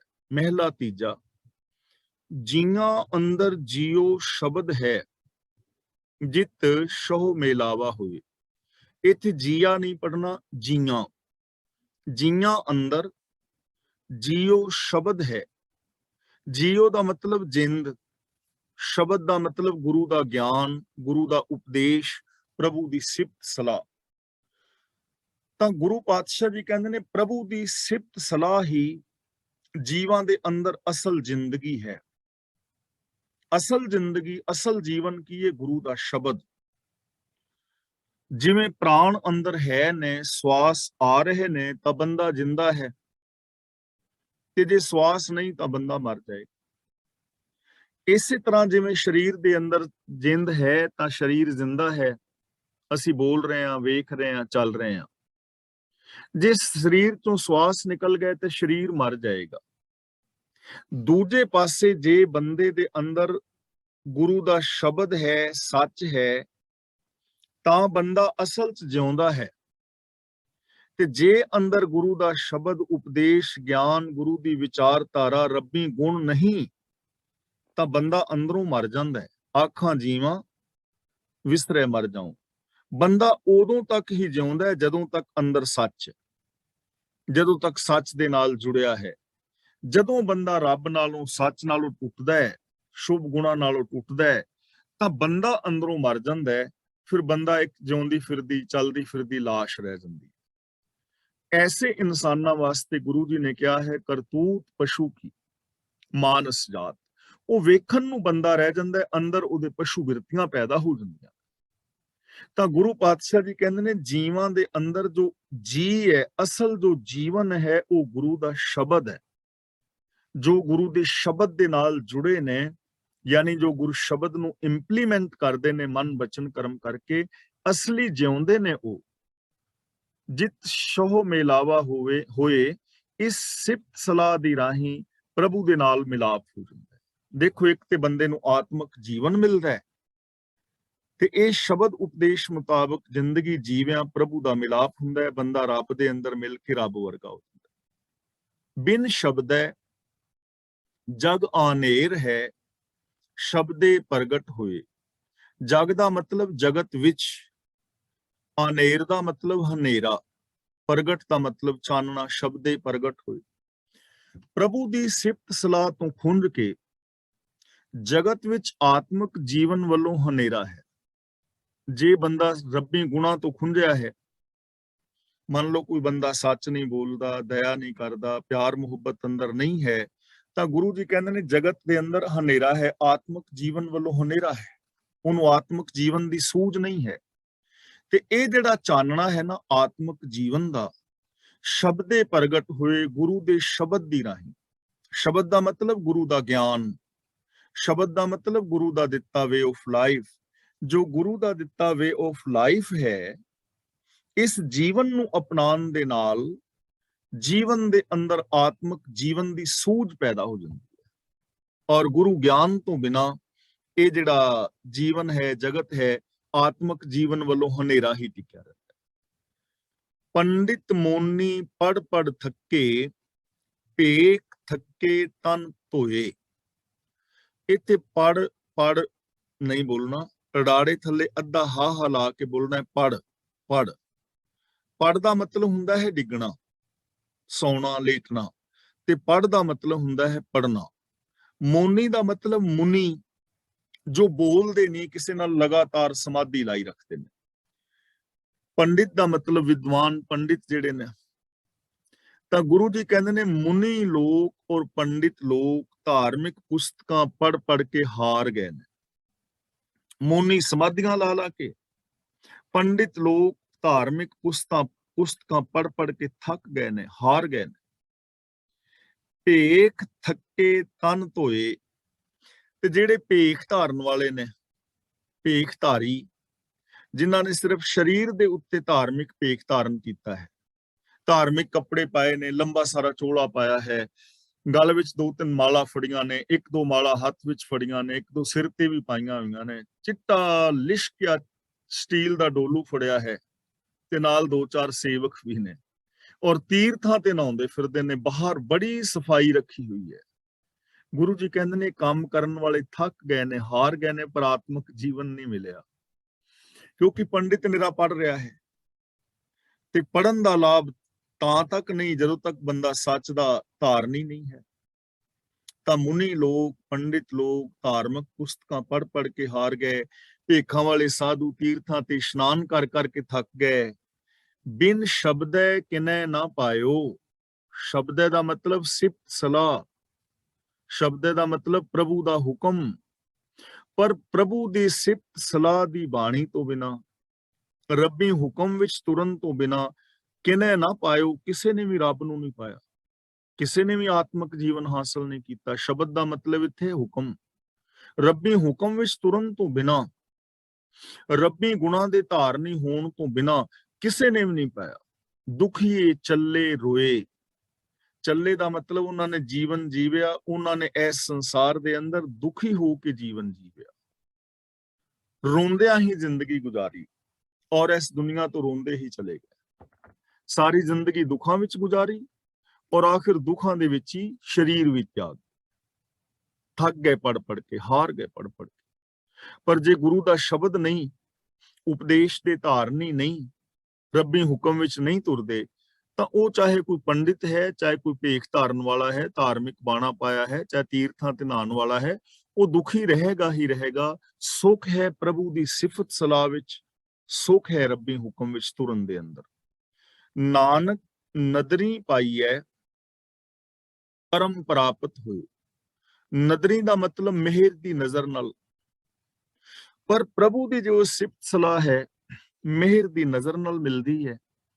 ਕਰਮ ਪ੍ਰਾਪਤ ਹੋਏ, ਕਰਮ ਦਾ ਮਤਲਬ ਜੋ ਸਾਡੇ ਲਿਖੇ ਹੋਏ ਕਰਮ ਨੇ, ਸਾਡੇ ਅੰਦਰ ਸੰਸਕਾਰ, ਉਹਨਾਂ ਦੀ ਰਾਹੀਂ ਮਿਲਦੀ ਹੈ। ਹੁਣ ਰੱਬ ਦੀ ਰਹਿਮਤ ਕਿਵੇਂ ਮਿਲੇਗੀ? ਜੋ ਸਾਡੇ ਅੰਦਰ ਲਿਖੇ ਹੋਏ ਸੰਸਕਾਰ ਨੇ, ਉਦਮ ਰਾਹੀਂ। ਰੱਬ ਦੀ ਰਹਿਮਤ ਹਰ ਥਾਂ ਤੇ ਹੋ ਰਹੀ ਹੈ, ਇਹ ਮੈਂ ਬੇਨਤੀ ਰੋਜ਼ ਕਰ ਰਿਹਾ। ਔਰ ਜਿਹੜਾ ਦਿਸਦਾ ਜਗਤ ਹੈ ਨਾ ਸਾਰਾ, ਇਹ ਰੱਬ ਦੀ ਕਿਰਪਾ ਹੀ ਤੇ ਹੈ। ਧਰਤੀ ਹੈ, ਚੰਦਰਮਾ ਹੈ, ਸੂਰਜ, ਗ੍ਰਹਿ, ਨਕਸ਼ਤਰ, ਤਾਰੇ, ਸਿਆਰੇ, ਸਿਤਾਰੇ, ਅਨੰਤ ਆਕਾਸ਼ ਗੰਗਾਵਾਂ, ਨਦੀਆਂ, ਨਾਲੇ, ਝੀਲਾਂ, ਸਮੁੰਦਰ, ਦਰਿਆ, ਵਨਸਪਤੀ, ਪਸ਼ੂ, ਪੰਛੀ, ਇਸਤਰੀਆਂ, ਪੁਰਸ਼, ਬੱਚੀਆਂ, ਬੱਚੇ, ਧਨ ਦੌਲਤ, ਇਹ ਸਾਰਾ ਕੁਝ ਰੱਬ ਦੀ ਰਹਿਮਤ ਹੀ ਤੇ ਹੈ। ਰੱਬ ਨੇ ਅੱਖਾਂ ਦਿੱਤੀਆਂ, ਹੱਥ ਦਿੱਤੇ, ਪੈਰ ਦਿੱਤੇ, ਦਿਮਾਗ ਦਿੱਤਾ, ਸਾਰੇ ਸਾਧਨ ਦਿੱਤੇ, ਹਰ ਗੁਣ ਦਿੱਤਾ, ਹਰ ਪੋਸੀਬਿਲਿਟੀ ਦਿੱਤੀ, ਰੱਬ ਦੀ ਰਹਿਮਤ ਹੀ ਤੇ ਹੈ। ਪਰ ਇੰਨੀ ਰਹਿਮਤ ਬਰਸਦਿਆਂ ਵੀ ਪ੍ਰਾਪਤ ਨਹੀਂ ਹੈ ਨਾ ਕਿਸੇ ਨੂੰ। ਹੁਣ ਪ੍ਰਾਪਤ ਕੌਣ ਕਰੇਗਾ? ਸਮੁੰਦਰ ਪਾਣੀ ਦਾ ਭਰਿਆ ਹੋਇਆ ਹੈ, ਲਹਿ ਲਹਾ ਰਿਹਾ ਹੈ, ਛੱਲਾਂ ਮਾਰ ਰਿਹਾ ਹੈ, ਪਰ ਹੁਣ ਸਮੁੰਦਰ ਤੋਂ ਪਾਣੀ ਕਿਵੇਂ ਆਏਗਾ? ਘਰ ਸਮੁੰਦਰ ਨੇ ਪਾਣੀ ਦੇਣ ਤੇ ਨਹੀਂ ਨਾ ਆਉਣਾ। ਨਲਕਾ ਚੱਲ ਰਿਹਾ ਹੈ, ਨਲਕੇ ਨੇ ਪਾਣੀ ਹੁਣ ਘਰ ਦੇਣ ਤੇ ਨਹੀਂ ਨਾ ਆਉਣਾ। ਖੂਹ ਹੈ, ਖੂਹ ਤੋਂ ਪਾਣੀ ਜਿੰਨਾ ਮਰਜ਼ੀ ਭਰ ਲਿਓ, ਖੂਹ ਨੇ ਪਾਣੀ ਘਰ ਦੇਣ ਤੇ ਨਹੀਂ ਨਾ ਆਉਣਾ, ਜਾ ਕੇ ਭਰਨਾ ਤੇ ਪੈਣਾ ਨਾ। ਹੁਣ ਗੁਰਦੁਆਰਾ ਸਾਹਿਬ ਵਿੱਚ ਲੰਗਰ ਚੱਲ ਰਿਹਾ ਹੈ ਨਾ, ਤਾਂ ਸੇਵਾਦਾਰਾਂ ਨੇ ਲੰਗਰ ਘਰ ਛਕਾਉਣ ਤੇ ਨਹੀਂ ਨਾ ਆਉਣਾ। ਜਿਹੜਾ ਜਾਏਗਾ ਗੁਰਦੁਆਰਾ ਸਾਹਿਬ, ਲੰਗਰ ਚੱਲ ਰਿਹਾ ਹੈ, ਛਕ ਲਵੇ। ਇਹਨਾਂ ਹਿੰਮਤ ਤਾਂ ਕਰਨੀ ਪੈਗੀ ਨਾ, ਥਾਲੀ ਤਾਂ ਚੱਕਣੀ ਪਏਗੀ, ਲਾਈਨ ਵਿੱਚ ਲੱਗਣਾ ਪਵੇਗਾ ਨਾ, ਮੂੰਹ ਚ ਬੁਰਕੀ ਤੋੜ ਕੇ ਤੇ ਪਾਣੀ ਪੈਣੀ ਹੈ ਨਾ, ਇਹਨਾਂ ਕੰਮ ਤੇ ਕਰਨਾ ਪੈਣਾ ਨਾ। ਰੱਬ ਦੀ ਰਹਿਮਤ ਬਰਸ ਰਹੀ ਹੈ। ਕਰਮ ਪ੍ਰਾਪਤ ਹੋਏ, ਉਹ ਕਰਮ ਦੇ ਨਾਲ ਪ੍ਰਾਪਤ ਹੋਏਗੀ, ਉਦਮ ਕਰਨ ਦੇ ਨਾਲ। ਇਹਨਾਂ ਤੇ ਉਦਮ ਕਰਨਾ ਪੈਣਾ ਨਾ, ਸੱਚ ਬੋਲਣ ਦਾ, ਸੱਚ ਬੋਲਣ ਦਾ ਉਦਮ ਤੇ ਕਰਨਾ ਪੈਣਾ ਹੈ। ਰੱਬ ਨੇ ਸਾਡੇ ਅੰਦਰ ਸੱਚ ਤੇ ਰੱਖਿਆ ਹੋਇਆ ਹੈ। ਸਾਡੇ ਅੰਦਰ ਸੱਚ ਵੀ ਹੈ, ਦਇਆ ਵੀ ਹੈ, ਪਿਆਰ ਵੀ ਹੈ, ਇਨਸਾਨੀਅਤ ਵੀ ਹੈ, ਇਹ ਚੀਜ਼ਾਂ ਸਾਰੀਆਂ ਹੈ ਨੇ। ਪਰ ਇਹਨਾਂ ਚੀਜ਼ਾਂ ਵਾਸਤੇ ਯਤਨ ਤਾਂ ਕਰਨਾ ਪੈਣਾ ਨਾ, ਸੱਚ ਬੋਲਣ ਲਈ, ਪਿਆਰ ਕਰਨ ਲਈ। ਤਾਂ ਗੁਰੂ ਜੀ ਕਹਿੰਦੇ ਨੇ ਇਹ ਸਾਰਾ ਕੁਝ ਰੱਬ ਦੀ ਰਹਿਮਤ ਹੈ। ਰਹਿਮਤ ਰਾਹੀਂ ਪ੍ਰਭੂ ਮਿਲਦਾ ਹੈ, ਤੇ ਇਹ ਰਹਿਮਤ ਜਿਹੜੀ ਹੈ ਕਰਮ ਦੇ ਨਾਲ, ਕਰਮ ਕਰਨ ਦੇ ਨਾਲ, ਉਦਮ ਕਰਨ ਦੇ ਨਾਲ ਮਿਲ ਜਾਂਦੀ। ਪੌੜੀ ਇਸਤਰੀ ਪੁਰਖ ਹੈ ਅਤ ਨਹਿ ਬਹਿ ਮੰਦ ਪਕਾਇਆ। ਅਤ ਨਹਿ ਦਾ ਮਤਲਬ ਬਹੁ ਪਿਆਰ, ਬਹਿ ਦਾ ਮਤਲਬ ਬੈਠ ਕੇ, ਮੰਦ ਦਾ ਮਤਲਬ ਮੰਦੀ ਸਲਾਹ, ਵਿਕਾਰ ਦੀ ਚਿਤਵਨੀ। ਮੰਦ ਵਿਸ਼ਿਆਂ ਵਾਲਾ ਮੋਹ ਵਧਾਉਂਦੇ। ਇਹਦੇ ਦੋ ਅਰਥ ਕੀਤੇ ਨੇ ਭਾਈ ਸਾਹਿਬ ਪਟਿਆਲੇ ਵਾਲੇ ਜਿਹੜੇ ਨੇ, ਉਹਨਾਂ ਨੇ ਇਹਦਾ ਮੰਦ ਦਾ ਮਤਲਬ ਸਲਾਹ ਕੀਤੀ ਹੈ, ਕਿ ਉਹਨਾਂ ਨੇ ਸਲਾਹ ਮਤਲਬ ਬੈਠ ਕੇ ਪਿਆਰ ਦੇ ਨਾਲ ਕਰਦੇ ਨੇ। ਲੇਕਿਨ ਮੰਦ ਦਾ ਜੋ ਬਹੁਤੇ ਵਿਦਵਾਨ ਨੇ, ਉਹਨਾਂ ਨੇ ਅਰਥ ਮੰਦਾ ਵਿਸ਼ਿਆਂ ਵਾਲਾ ਮੋਹ। ਇਸਤਰੀ ਪੁਰਖ ਹੈ ਅਤ ਨਹਿ ਬਹਿ ਮੰਦ ਪਕਾਇਆ, ਕਿ ਜੇ ਮਨੁੱਖ ਦਾ ਆਪਣੀ ਇਸਤਰੀ ਨਾਲ ਬਹੁਤ ਪਿਆਰ ਹੈ, ਮੰਦਾ ਹੈ, ਇਹਦਾ ਸਿੱਟਾ ਆਮ ਤੌਰ ਤੇ ਨਿਕਲੇਗਾ ਕਿ ਬੈਠ ਕੇ ਕੋਈ ਵਿਕਾਰ ਦੀ ਚਿਤਵਨੀ ਹੀ ਚਿਤਵਦਾ ਹੈ ਤੇ ਨਾਸ਼ਵੰਤ ਪਦਾਰਥਾਂ ਦੇ ਨਾਲ ਮੋਹ ਵਧਾਉਂਦਾ ਹੈ। ਭਾਈ ਸਾਹਿਬ ਸਿੰਘ ਜੀ ਇਹ ਲਿਖਦੇ ਨੇ। ਤਾਂ ਮੰਦਾ ਵਿਸ਼ਿਆਂ ਵਾਲਾ ਮੋਹ ਵਧਾਉਂਦੇ ਰਹਿੰਦੇ ਨੇ। ਮੇਨ ਇਹਦਾ ਅਰਥ ਇਹ ਨਿਕਲੇਗਾ ਕਿ ਇਸਤਰੀ ਪੁਰਖ ਹੈ ਅਤ ਨਹੀਂ, ਕਿ ਉਹਨਾਂ ਇਸਤਰੀਆਂ ਪੁਰਸ਼ਾਂ ਦੀ ਗੱਲ ਹੈ ਜਿਹੜੇ ਮੰਦਾ ਚਿਤਵਦੇ ਨੇ, ਸਾਰਿਆਂ ਦੀ ਨਹੀਂ ਹੈ, ਕਿਉਂਕਿ ਸਾਰੇ ਇਸਤਰੀ ਪੁਰਸ਼ ਮੰਦਾ ਨਹੀਂ ਕਮਾਉਂਦੇ। ਇੱਥੇ ਉਹਨਾਂ ਦੀ ਗੱਲ ਹੈ। ਇਸਤਰੀ ਪੁਰਖ ਹੈ ਅਤ ਨਹੀਂ ਬਹਿਮੰਦ ਪਕਾਇਆ, ਕਿ ਇਸਤਰੀ ਪੁਰਸ਼ ਦੇ ਅੰਦਰ ਦੇ ਬੜਾ ਪਿਆਰ ਹੈ, ਪਰ ਉਹ ਬਹਿ ਕੇ ਮੰਦ ਪਕਾ ਰਹੇ ਨੇ। ਮੰਦ ਪਕਾਉਣ ਦਾ ਮਤਲਬ ਮੰਦਾ ਵਿਸ਼ਿਆਂ ਵਾਲਾ ਮੋਹ ਵਧਾ ਰਹੇ ਨੇ, ਵਿਸ਼ਿਆਂ ਵਾਲਾ ਉਹ ਮੋਹ ਵਧਾ ਰਹੇ ਨੇ। ਰਲ ਕੇ ਸਲਾਹ ਕਰ ਰਹੇ ਨੇ ਵੀ ਕਿਵੇਂ ਕਿਸੇ ਨੂੰ ਠਿੱਬੀ ਲਾਈਏ, ਕਿਵੇਂ ਕਿਸੇ ਦੀ ਠੱਗੀ ਮਾਰੀਏ, ਮਾੜੇ ਵਿਚਾਰ ਸੋਚ ਰਹੇ ਨੇ। ਤਾਂ ਉਹ ਜਿਹੜਾ ਹੈ ਗਲਤ ਹੈ ਐਸਾ ਜੀ। ਦਿਸਤਾ ਸਭ ਕੁਛ ਚਲਸੀ ਮੇਰੇ ਪ੍ਰਭ ਪਾਇਆ, ਪਰ ਪ੍ਰਭੂ ਦਾ ਭਾਣਾ ਇਹ ਹੈ ਕਿ ਜੋ ਕੁਛ ਅੱਖੀਂ ਵੇਖ ਰਹੇ ਆ ਇਹ ਸਭ ਨੇ ਨਾਸ ਹੋ ਜਾਣਾ ਹੈ, ਇਹ ਸਾਰਾ ਕੁਛ ਖਤਮ ਹੋ ਜਾਣ ਵਾਲਾ ਹੈ, ਨਾਸ਼ ਹੋ ਜਾਣ ਵਾਲਾ ਹੈ। ਪਰ ਜੋ ਇਸਤਰੀ ਪੁਰਸ਼ ਦੇ ਅੰਦਰ ਮੋਹ ਹੈ ਤੇ ਉਹ ਇਹਨੂੰ ਸਦਾ ਥਿਰ ਰਹਿਣ ਵਾਲਾ ਸਮਝ ਰਹੇ ਨੇ, ਤੇ ਇਹਨੂੰ ਸਦਾ ਥਿਰ ਰਹਿਣ ਵਾਲਾ ਸਮਝ ਕੇ ਸੱਚ ਨੂੰ, ਦਇਆ ਧਰਮ ਨੂੰ ਛੱਡ ਦਿੱਤਾ ਹੈ ਤੇ ਕੇਵਲ ਪਦਾਰਥਾਂ ਨੂੰ ਆਪਣੀ ਜ਼ਿੰਦਗੀ ਦਾ ਗੋਲ ਬਣਾ ਲਿਆ, ਤਾਂ ਉੱਥੇ ਫਿਰ ਗਲਤ ਜੀਵਨ ਦਾ ਰਾਹ ਅਪਣਾਇਆ ਗਿਆ। ਕਿਉਂ ਰਹੀ ਹੈ ਥਿਰ ਜਗ ਕੋ ਕੱਢੋ ਉਪਾਇਆ। ਜਗ ਦਾ ਮਤਲਬ ਜਗਤ ਵਿੱਚ, ਕੋ ਉਪਾਇਆ ਦਾ ਮਤਲਬ ਕੋਈ ਉਪਾਅ, ਕੱਢੋ ਦਾ ਮਤਲਬ ਲੱਭੋ। ਤਾਂ ਗੁਰੂ ਜੀ ਕਹਿੰਦੇ ਨੇ ਫਿਰ ਕੋਈ ਐਸਾ ਉਪਾਅ ਲੱਭੋ ਜਿਸ ਕਰਕੇ ਜਗਤ ਵਿੱਚ ਸਦਾ ਟਿਕੇ ਰਹੀਏ। ਯਾਨੀ ਸਦਾ ਸਰੀਰਕ ਤੌਰ ਤੇ ਅਸੀਂ ਟਿਕੇ ਰਹਿ ਹੀ ਨਹੀਂ ਸਕਦੇ। ਕੋਈ ਐਸਾ ਉਪਾਅ ਕੱਢ ਕੇ ਵੇਖ ਲਓ, ਕੋਈ ਐਸਾ ਉਪਾਅ ਹੈ? ਐਸਾ ਉਪਾਅ ਹੈ ਹੀ ਨਹੀਂ ਹੈ ਕਿ ਅਸੀਂ ਸਦਾ ਜਿੰਦੇ ਰਹਿ ਸਕੀਏ। ਬੇਸ਼ੱਕ ਆਉਣ ਵਾਲੇ ਟਾਈਮ ਦੇ ਅੰਦਰ ਬੰਦਾ ਐਸੀਆਂ ਸਫਲਤਾਵਾਂ ਹਾਸਲ ਕਰ ਲਵੇ ਕਿ ਇਹ ਬੰਦਾ ਸੈਂਕੜੇ ਸਾਲ ਜਿੰਦਾ ਰਹਿ ਸਕੇ, ਪਰ ਸੈਂਕੜੇ ਸਾਲ ਜਿੰਦਾ ਰਹਿਣ ਤੋਂ ਬਾਅਦ ਮਰਨਾ ਤੇ ਫਿਰ ਵੀ ਪੈਣਾ ਹੈ। ਜੇ 100 ਵਰਿਆਂ ਜੀਵਣਾ ਭੀਤਨ ਹੋ ਸਿੱਖੇ, ਜੇ ਸਾਰੇ ਲੋਕ ਸਦਾ ਜਿੰਦੇ ਰਹਿ ਜਾਣ ਤੇ ਦੁਨੀਆ ਚੱਲ ਹੀ ਨਹੀਂ ਸਕਦੀ। ਤਾਂ ਗੁਰੂ ਜੀ ਕਹਿੰਦੇ ਨੇ ਕੋਈ ਇਹੋ ਜਿਹਾ ਉਪਾਅ ਕੱਢੋ ਜਿਸ ਕਰਕੇ ਸਦਾ ਰਹਿ ਸਕੀਏ। ਤਾਂ ਉਹ ਉਪਾਅ ਸਰੀਰਕ ਉਪਾਅ ਨਹੀਂ ਹੈ, ਉਹ ਉਪਾਅ ਇੱਕ ਹੈ ਕਿ ਅਸੀਂ ਜਿੰਨਾ ਚਿਰ ਵੀ ਹੈ ਆ ਉਹਨਾਂ ਚਿਰ ਆਤਮਿਕ ਜ਼ਿੰਦਗੀ ਅਸੀਂ ਜੀ ਸਕਦੇ ਹਾਂ, ਆਤਮਿਕ ਮੌਤ ਤੇ ਮਰਨ ਤੋਂ ਅਸੀਂ ਬਚ ਸਕਦੇ ਹਾਂ। ਗੁਰਪੂਰੇ ਕੀ ਚਾਕਰੀ ਥਿਰ ਕੰਧ ਸਬਾਇਆ। ਚਾਕਰੀ ਦਾ ਮਤਲਬ ਸੇਵਾ, ਥਿਰ ਦਾ ਮਤਲਬ ਸਦਾ ਕਾਇਮ, ਕੰਧ ਦਾ ਮਤਲਬ ਸਰੀਰ, ਸਬਾਇਆ ਦਾ ਮਤਲਬ ਸਾਰਾ, ਥਿਰ ਦਾ ਮਤਲਬ ਅਡੋਲ, ਵਿਕਾਰਾਂ ਦੇ ਟਾਕਰੇ ਤੇ ਤਗੜਾ। ਤਾਂ ਉਹ ਉਪਾਅ ਕੀ ਹੈ? ਪੂਰੇ ਸਤਿਗੁਰ ਦੀ ਦੱਸੀ ਸੇਵਾ ਭਗਤੀ, ਜਿਸ ਕਰਕੇ ਸਾਰਾ ਸਰੀਰ ਯਾਨੀ ਸਾਰੇ ਗਿਆਨ ਇੰਦਰੇ ਵਿਕਾਰਾਂ ਦੇ ਟਾਕਰੇ ਤੇ ਅਡੋਲ ਰਹਿ ਸਕਦੇ ਨੇ। ਫਿਰ ਕੰਧ ਸਬਾਇਆ ਦਾ ਮਤਲਬ ਸਾਰਾ ਸਰੀਰ ਯਾਨੀ ਸਾਡੇ ਗਿਆਨ ਇੰਦਰੇ। ਜੇ ਗੁਰੂ ਦੀ ਚਾਕਰੀ ਕੀਤੀ ਜਾਏ, ਗੁਰੂ ਦੀ ਚਾਕਰੀ ਦਾ ਮਤਲਬ ਗੁਰੂ ਦੇ ਦੱਸੇ ਰਾਹ ਤੇ ਤੁਰਿਆ ਜਾਏ, ਤਾਂ ਫਿਰ ਇਹ ਸਾਡੇ ਜੋ ਗਿਆਨ ਇੰਦਰੇ ਨੇ ਨਾ ਸਾਰੇ, ਇਹ ਆਤਮਿਕ ਜ਼ਿੰਦਗੀ ਦੇਣ ਵਾਲੇ ਬਣ ਸਕਦੇ ਨੇ। ਇਹ ਵਿਕਾਰਾਂ ਦੇ ਟਾਕਰੇ ਤੇ ਥਿਰ ਰਹਿ ਸਕਦੇ ਨੇ, ਫਿਰ ਇਹ ਮਰਨਗੇ ਨਹੀਂ, ਮਤਲਬ ਡੋਲਣਗੇ ਨਹੀਂ ਵਿਕਾਰਾਂ ਦੇ ਟਾਕਰੇ। ਜੇ ਗੁਰੂ ਦੇ ਦੱਸੇ ਰਾਹ ਨੂੰ ਅਪਣਾ ਲਿਆ ਜਾਏ ਤਾਂ ਫਿਰ ਅੱਖਾਂ ਵੇਖਣਗੀਆਂ ਤਾਂ ਸਹੀ, ਅੱਖਾਂ ਹੁਣ ਵੀ ਦੇਖ ਰਹੀਆਂ ਨੇ, ਪਰ ਬੇਗਾਨੀ ਧੀ ਭੈਣ ਨੂੰ ਮਾੜੀ ਨਜ਼ਰ ਨਾਲ ਵੇਖਦੀਆਂ ਨੇ, ਜਾਂ ਪਰ ਪੁਰਸ਼ ਨੂੰ ਮਾੜੀ ਨਜ਼ਰ ਨਾਲ ਵੇਖਦੀਆਂ ਨੇ। ਪਰ ਜਦੋਂ ਕੋਈ ਗੁਰੂ ਦੇ ਦੱਸੇ ਰਾਹ ਤੇ ਚੱਲੇਗਾ ਨਾ, ਅੱਖਾਂ ਦੇਖਣਗੀਆਂ, ਪਰ ਹਰ ਔਰਤ ਨੂੰ ਧੀ ਭੈਣ ਦੇ ਰੂਪ ਵਿੱਚ ਔਰ ਆਪਣੇ ਪਤੀ ਤੋਂ ਇਲਾਵਾ ਹਰ ਪੁਰਖ ਨੂੰ ਭਰਾ ਔਰ ਪੁੱਤਰ ਦੇ ਰੂਪ ਵਿੱਚ ਵੇਖਣਗੀਆਂ। ਜਾਤੀਵਾਦ ਵਿੱਚ ਨਹੀਂ ਵੇਖਣਗੀਆਂ, ਰੱਬ ਦੇ ਰੂਪ ਵਿੱਚ ਵੇਖਣਗੀਆਂ। ਜ਼ਬਾਨ ਫਿਰ ਵੀ ਚੱਲੇਗੀ, ਲੇਕਿਨ ਜ਼ਬਾਨ ਸੱਚ ਤੇ ਚੱਲੇਗੀ, ਪਿਆਰ ਵਾਲੇ ਬੋਲ ਬੋਲੇਗੀ। ਤਾਂ ਇਹ ਜਿਹੜੇ ਸਾਡੇ ਵਿਕਾਰ ਨੇ, ਆਪਣੇ ਗਿਆਨ ਇੰਦਰੇ ਨੇ, ਇਹ ਵਿਕਾਰਾਂ ਦੇ ਟਾਕਰੇ ਦੇ ਉੱਤੇ ਥਿਰ ਹੋ ਸਕਦੇ ਨੇ, ਤਗੜੇ ਹੋ ਸਕਦੇ ਨੇ, ਜੇ ਗੁਰੂ ਦੇ ਦੱਸੇ ਰਾਹ ਤੇ ਚੱਲਿਆ ਜਾਏ ਤਾਂ ਆਤਮਿਕ ਜੀਵਨ ਸਾਡਾ ਬਚ ਸਕਦਾ ਹੈ। ਨਾਨਕ ਬਖਸ਼ ਮਿਲਾਇਨ ਹਰ ਨਾਮ ਸਮਾਇਆ। ਸਮਾਇਆ ਦਾ ਮਤਲਬ ਸਮਾ ਗਿਆ, ਲੀਨ ਹੋ ਗਿਆ। ਨਾਮ ਦਾ ਮਤਲਬ ਨਾਮ ਵਿੱਚ, ਹੁਕਮ ਵਿੱਚ। ਬਖਸ਼ ਦਾ ਮਤਲਬ ਮਿਹਰ ਕਰਕੇ, ਮਿਲਾਇਨ ਦਾ ਮਤਲਬ ਮਿਲਾਏ ਨੇ। ਹਰ ਨਾਮ ਸਮਾਇਆ, ਜਿਹੜੇ ਪ੍ਰਭੂ ਦੇ ਹੁਕਮ ਦੇ ਅੰਦਰ ਸਮਾ ਗਏ ਨੇ, ਉਹਨਾਂ ਨੂੰ ਪ੍ਰਭੂ ਨੇ ਬਖਸ਼ਿਸ਼ ਕਰਕੇ ਆਪਣੇ ਨਾਲ ਹੀ ਮਿਲਾ ਲਿਆ। ਜਾਂ ਜਿਨ੍ਹਾਂ ਨੂੰ ਪ੍ਰਭੂ ਨੇ ਆਪਣੀ ਮਿਹਰ ਕਰਕੇ ਆਪਣੇ ਨਾਲ ਮਿਲਾਇਆ ਹੈ, ਉਹ ਰੱਬੀ ਹੁਕਮ ਦੇ ਅੰਦਰ ਸਮਾ ਗਏ ਨੇ, ਰੱਬੀ ਹੁਕਮ ਵਿੱਚ ਲੀਨ ਰਹਿੰਦੇ ਨੇ।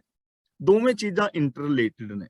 ਵਰਡਿੰਗ ਕੋਈ ਵੀ ਵਰਤ ਲਓ ਕਿ ਜੋ ਹੁਕਮ ਦੇ ਅੰਦਰ ਸਮਾ ਗਏ, ਮਨ ਬਚਨ ਕਰਕੇ ਹੁਕਮ ਵਿੱਚ ਤੁਰਦੇ ਨੇ, ਉਹਨਾਂ ਨੂੰ ਰੱਬ ਨੇ ਆਪਣੇ ਨਾਲ ਮਿਲਾ ਦਿਆ। ਭਾਵੇਂ ਤੇ ਐਵੇਂ ਕਹਿ ਲਓ ਜਾਂ ਇਹ ਗੱਲ ਕਹਿ ਲਓ ਕਿ ਜਿਨ੍ਹਾਂ ਨੂੰ ਰੱਬ ਨੇ ਆਪਣੇ ਨਾਲ ਮਿਲਾ ਲਿਆ, ਫਿਰ ਉਹ ਰੱਬ ਦੇ ਹੁਕਮ ਵਿੱਚ ਸਮਾ ਗਏ, ਰੱਬ ਦੇ ਹੁਕਮ ਵਿੱਚ ਤੁਰਦੇ ਨੇ। ਗੱਲਾਂ ਦੋਵੇਂ ਇੱਕ ਹੀ ਨੇ। ਤਾਂ ਇਹਦਾ ਮਤਲਬ ਜੇ ਅਸੀਂ ਰੱਬੀ ਹੁਕਮ ਦੇ ਅੰਦਰ ਜ਼ਿੰਦਗੀ ਜੀਵੀਏ, ਰੱਬੀ ਹੁਕਮ ਦੇ ਅੰਦਰ ਸਮਾ ਜਾਈਏ, ਤਾਂ ਫਿਰ ਅਸੀਂ ਰੱਬ ਦੇ ਅੰਦਰ ਸਮਾ ਸਕਦੇ ਹਾਂ। ਤਾਂ ਜੇ ਇਹਨੂੰ ਸੌਖੇ ਸ਼ਬਦਾਂ ਵਿੱਚ ਸਮਝਣਾ ਹੋਵੇ, ਜਿਹਦੇ ਨਾਲ ਸਾਡੇ ਬਹੁਤ ਭਰਮ ਭੁਲੇਖੇ ਵੀ ਨਿਕਲ ਜਾਣ, ਤਾਂ ਅਸੀਂ ਇਹ ਵਰਡਿੰਗ ਯੂਜ਼ ਕਰ ਸਕਦੇ ਹਾਂ ਕਿ ਰੱਬ ਦੇ ਹੁਕਮ ਦੇ ਅੰਦਰ ਸਮਾ ਜਾਣਾ ਹੀ ਰੱਬ ਦੀ ਪ੍ਰਾਪਤੀ ਹੈ। ਰੱਬੀ ਗੁਣਾਂ ਦੇ ਵਿੱਚ ਸਮਾ ਜਾਣਾ ਹੀ ਰੱਬ ਦੇ ਵਿੱਚ ਸਮਾ ਜਾਣਾ ਹੈ। ਰੱਬੀ ਗੁਣਾਂ ਨੂੰ ਇੰਪਲੀਮੈਂਟ ਕਰ ਲੈਣਾ ਹੀ ਰੱਬ ਨੂੰ ਪਾ ਲੈਣਾ ਹੈ। ਕਿਉਂਕਿ ਰੱਬ ਦੇ ਅੰਦਰ ਕੇਵਲ ਗੁਣ ਨੇ ਨਾ, ਰੱਬ ਵਿੱਚ ਔਗਣ ਤੇ ਹੈ ਹੀ ਨਹੀਂ। ਤੇ ਜਿਹੜਾ ਰੱਬ ਵਿੱਚ ਸਮਾ ਗਿਆ, ਉਹਦੇ ਵਿੱਚ ਵੀ ਸਿਰਫ ਗੁਣ ਰਹਿ ਜਾਣਗੇ। ਤੇ ਜਿਹਦੀ ਸੁਰਤ ਸਿਰਫ ਗੁਣਾਂ ਵਿੱਚ ਸਮਾ ਗਈ, ਉਹ ਰੱਬ ਵਰਗਾ ਹੋ ਜਾਏਗਾ। ਤਾਂ ਇਹਦਾ ਮਤਲਬ ਅਸੀਂ ਰੱਬੀ ਰਜਾ ਭਾਣੇ ਦੇ ਅੰਦਰ ਚੱਲ ਕੇ ਉਸ ਪ੍ਰਭੂ ਪਰਮਾਤਮਾ ਦੇ ਅੰਦਰ ਸਦਾ ਸਦਾ ਵਾਸਤੇ ਸਮਾ ਕੇ ਉਸ ਮਾਲਕ ਪਿਆਰੇ ਦਾ ਰੂਪ ਹੋ ਸਕਦੇ ਹਾਂ। ਹੋਰ ਕੋਈ ਸਾਧਨ ਸਾਡੇ ਪਾਸ ਨਹੀਂ ਹੈ। ਤਾਂ ਅੱਜ ਦੀ ਵਿਚਾਰ ਇੱਥੇ ਸਮਾਪਤ ਕਰਦੇ ਹਾਂ।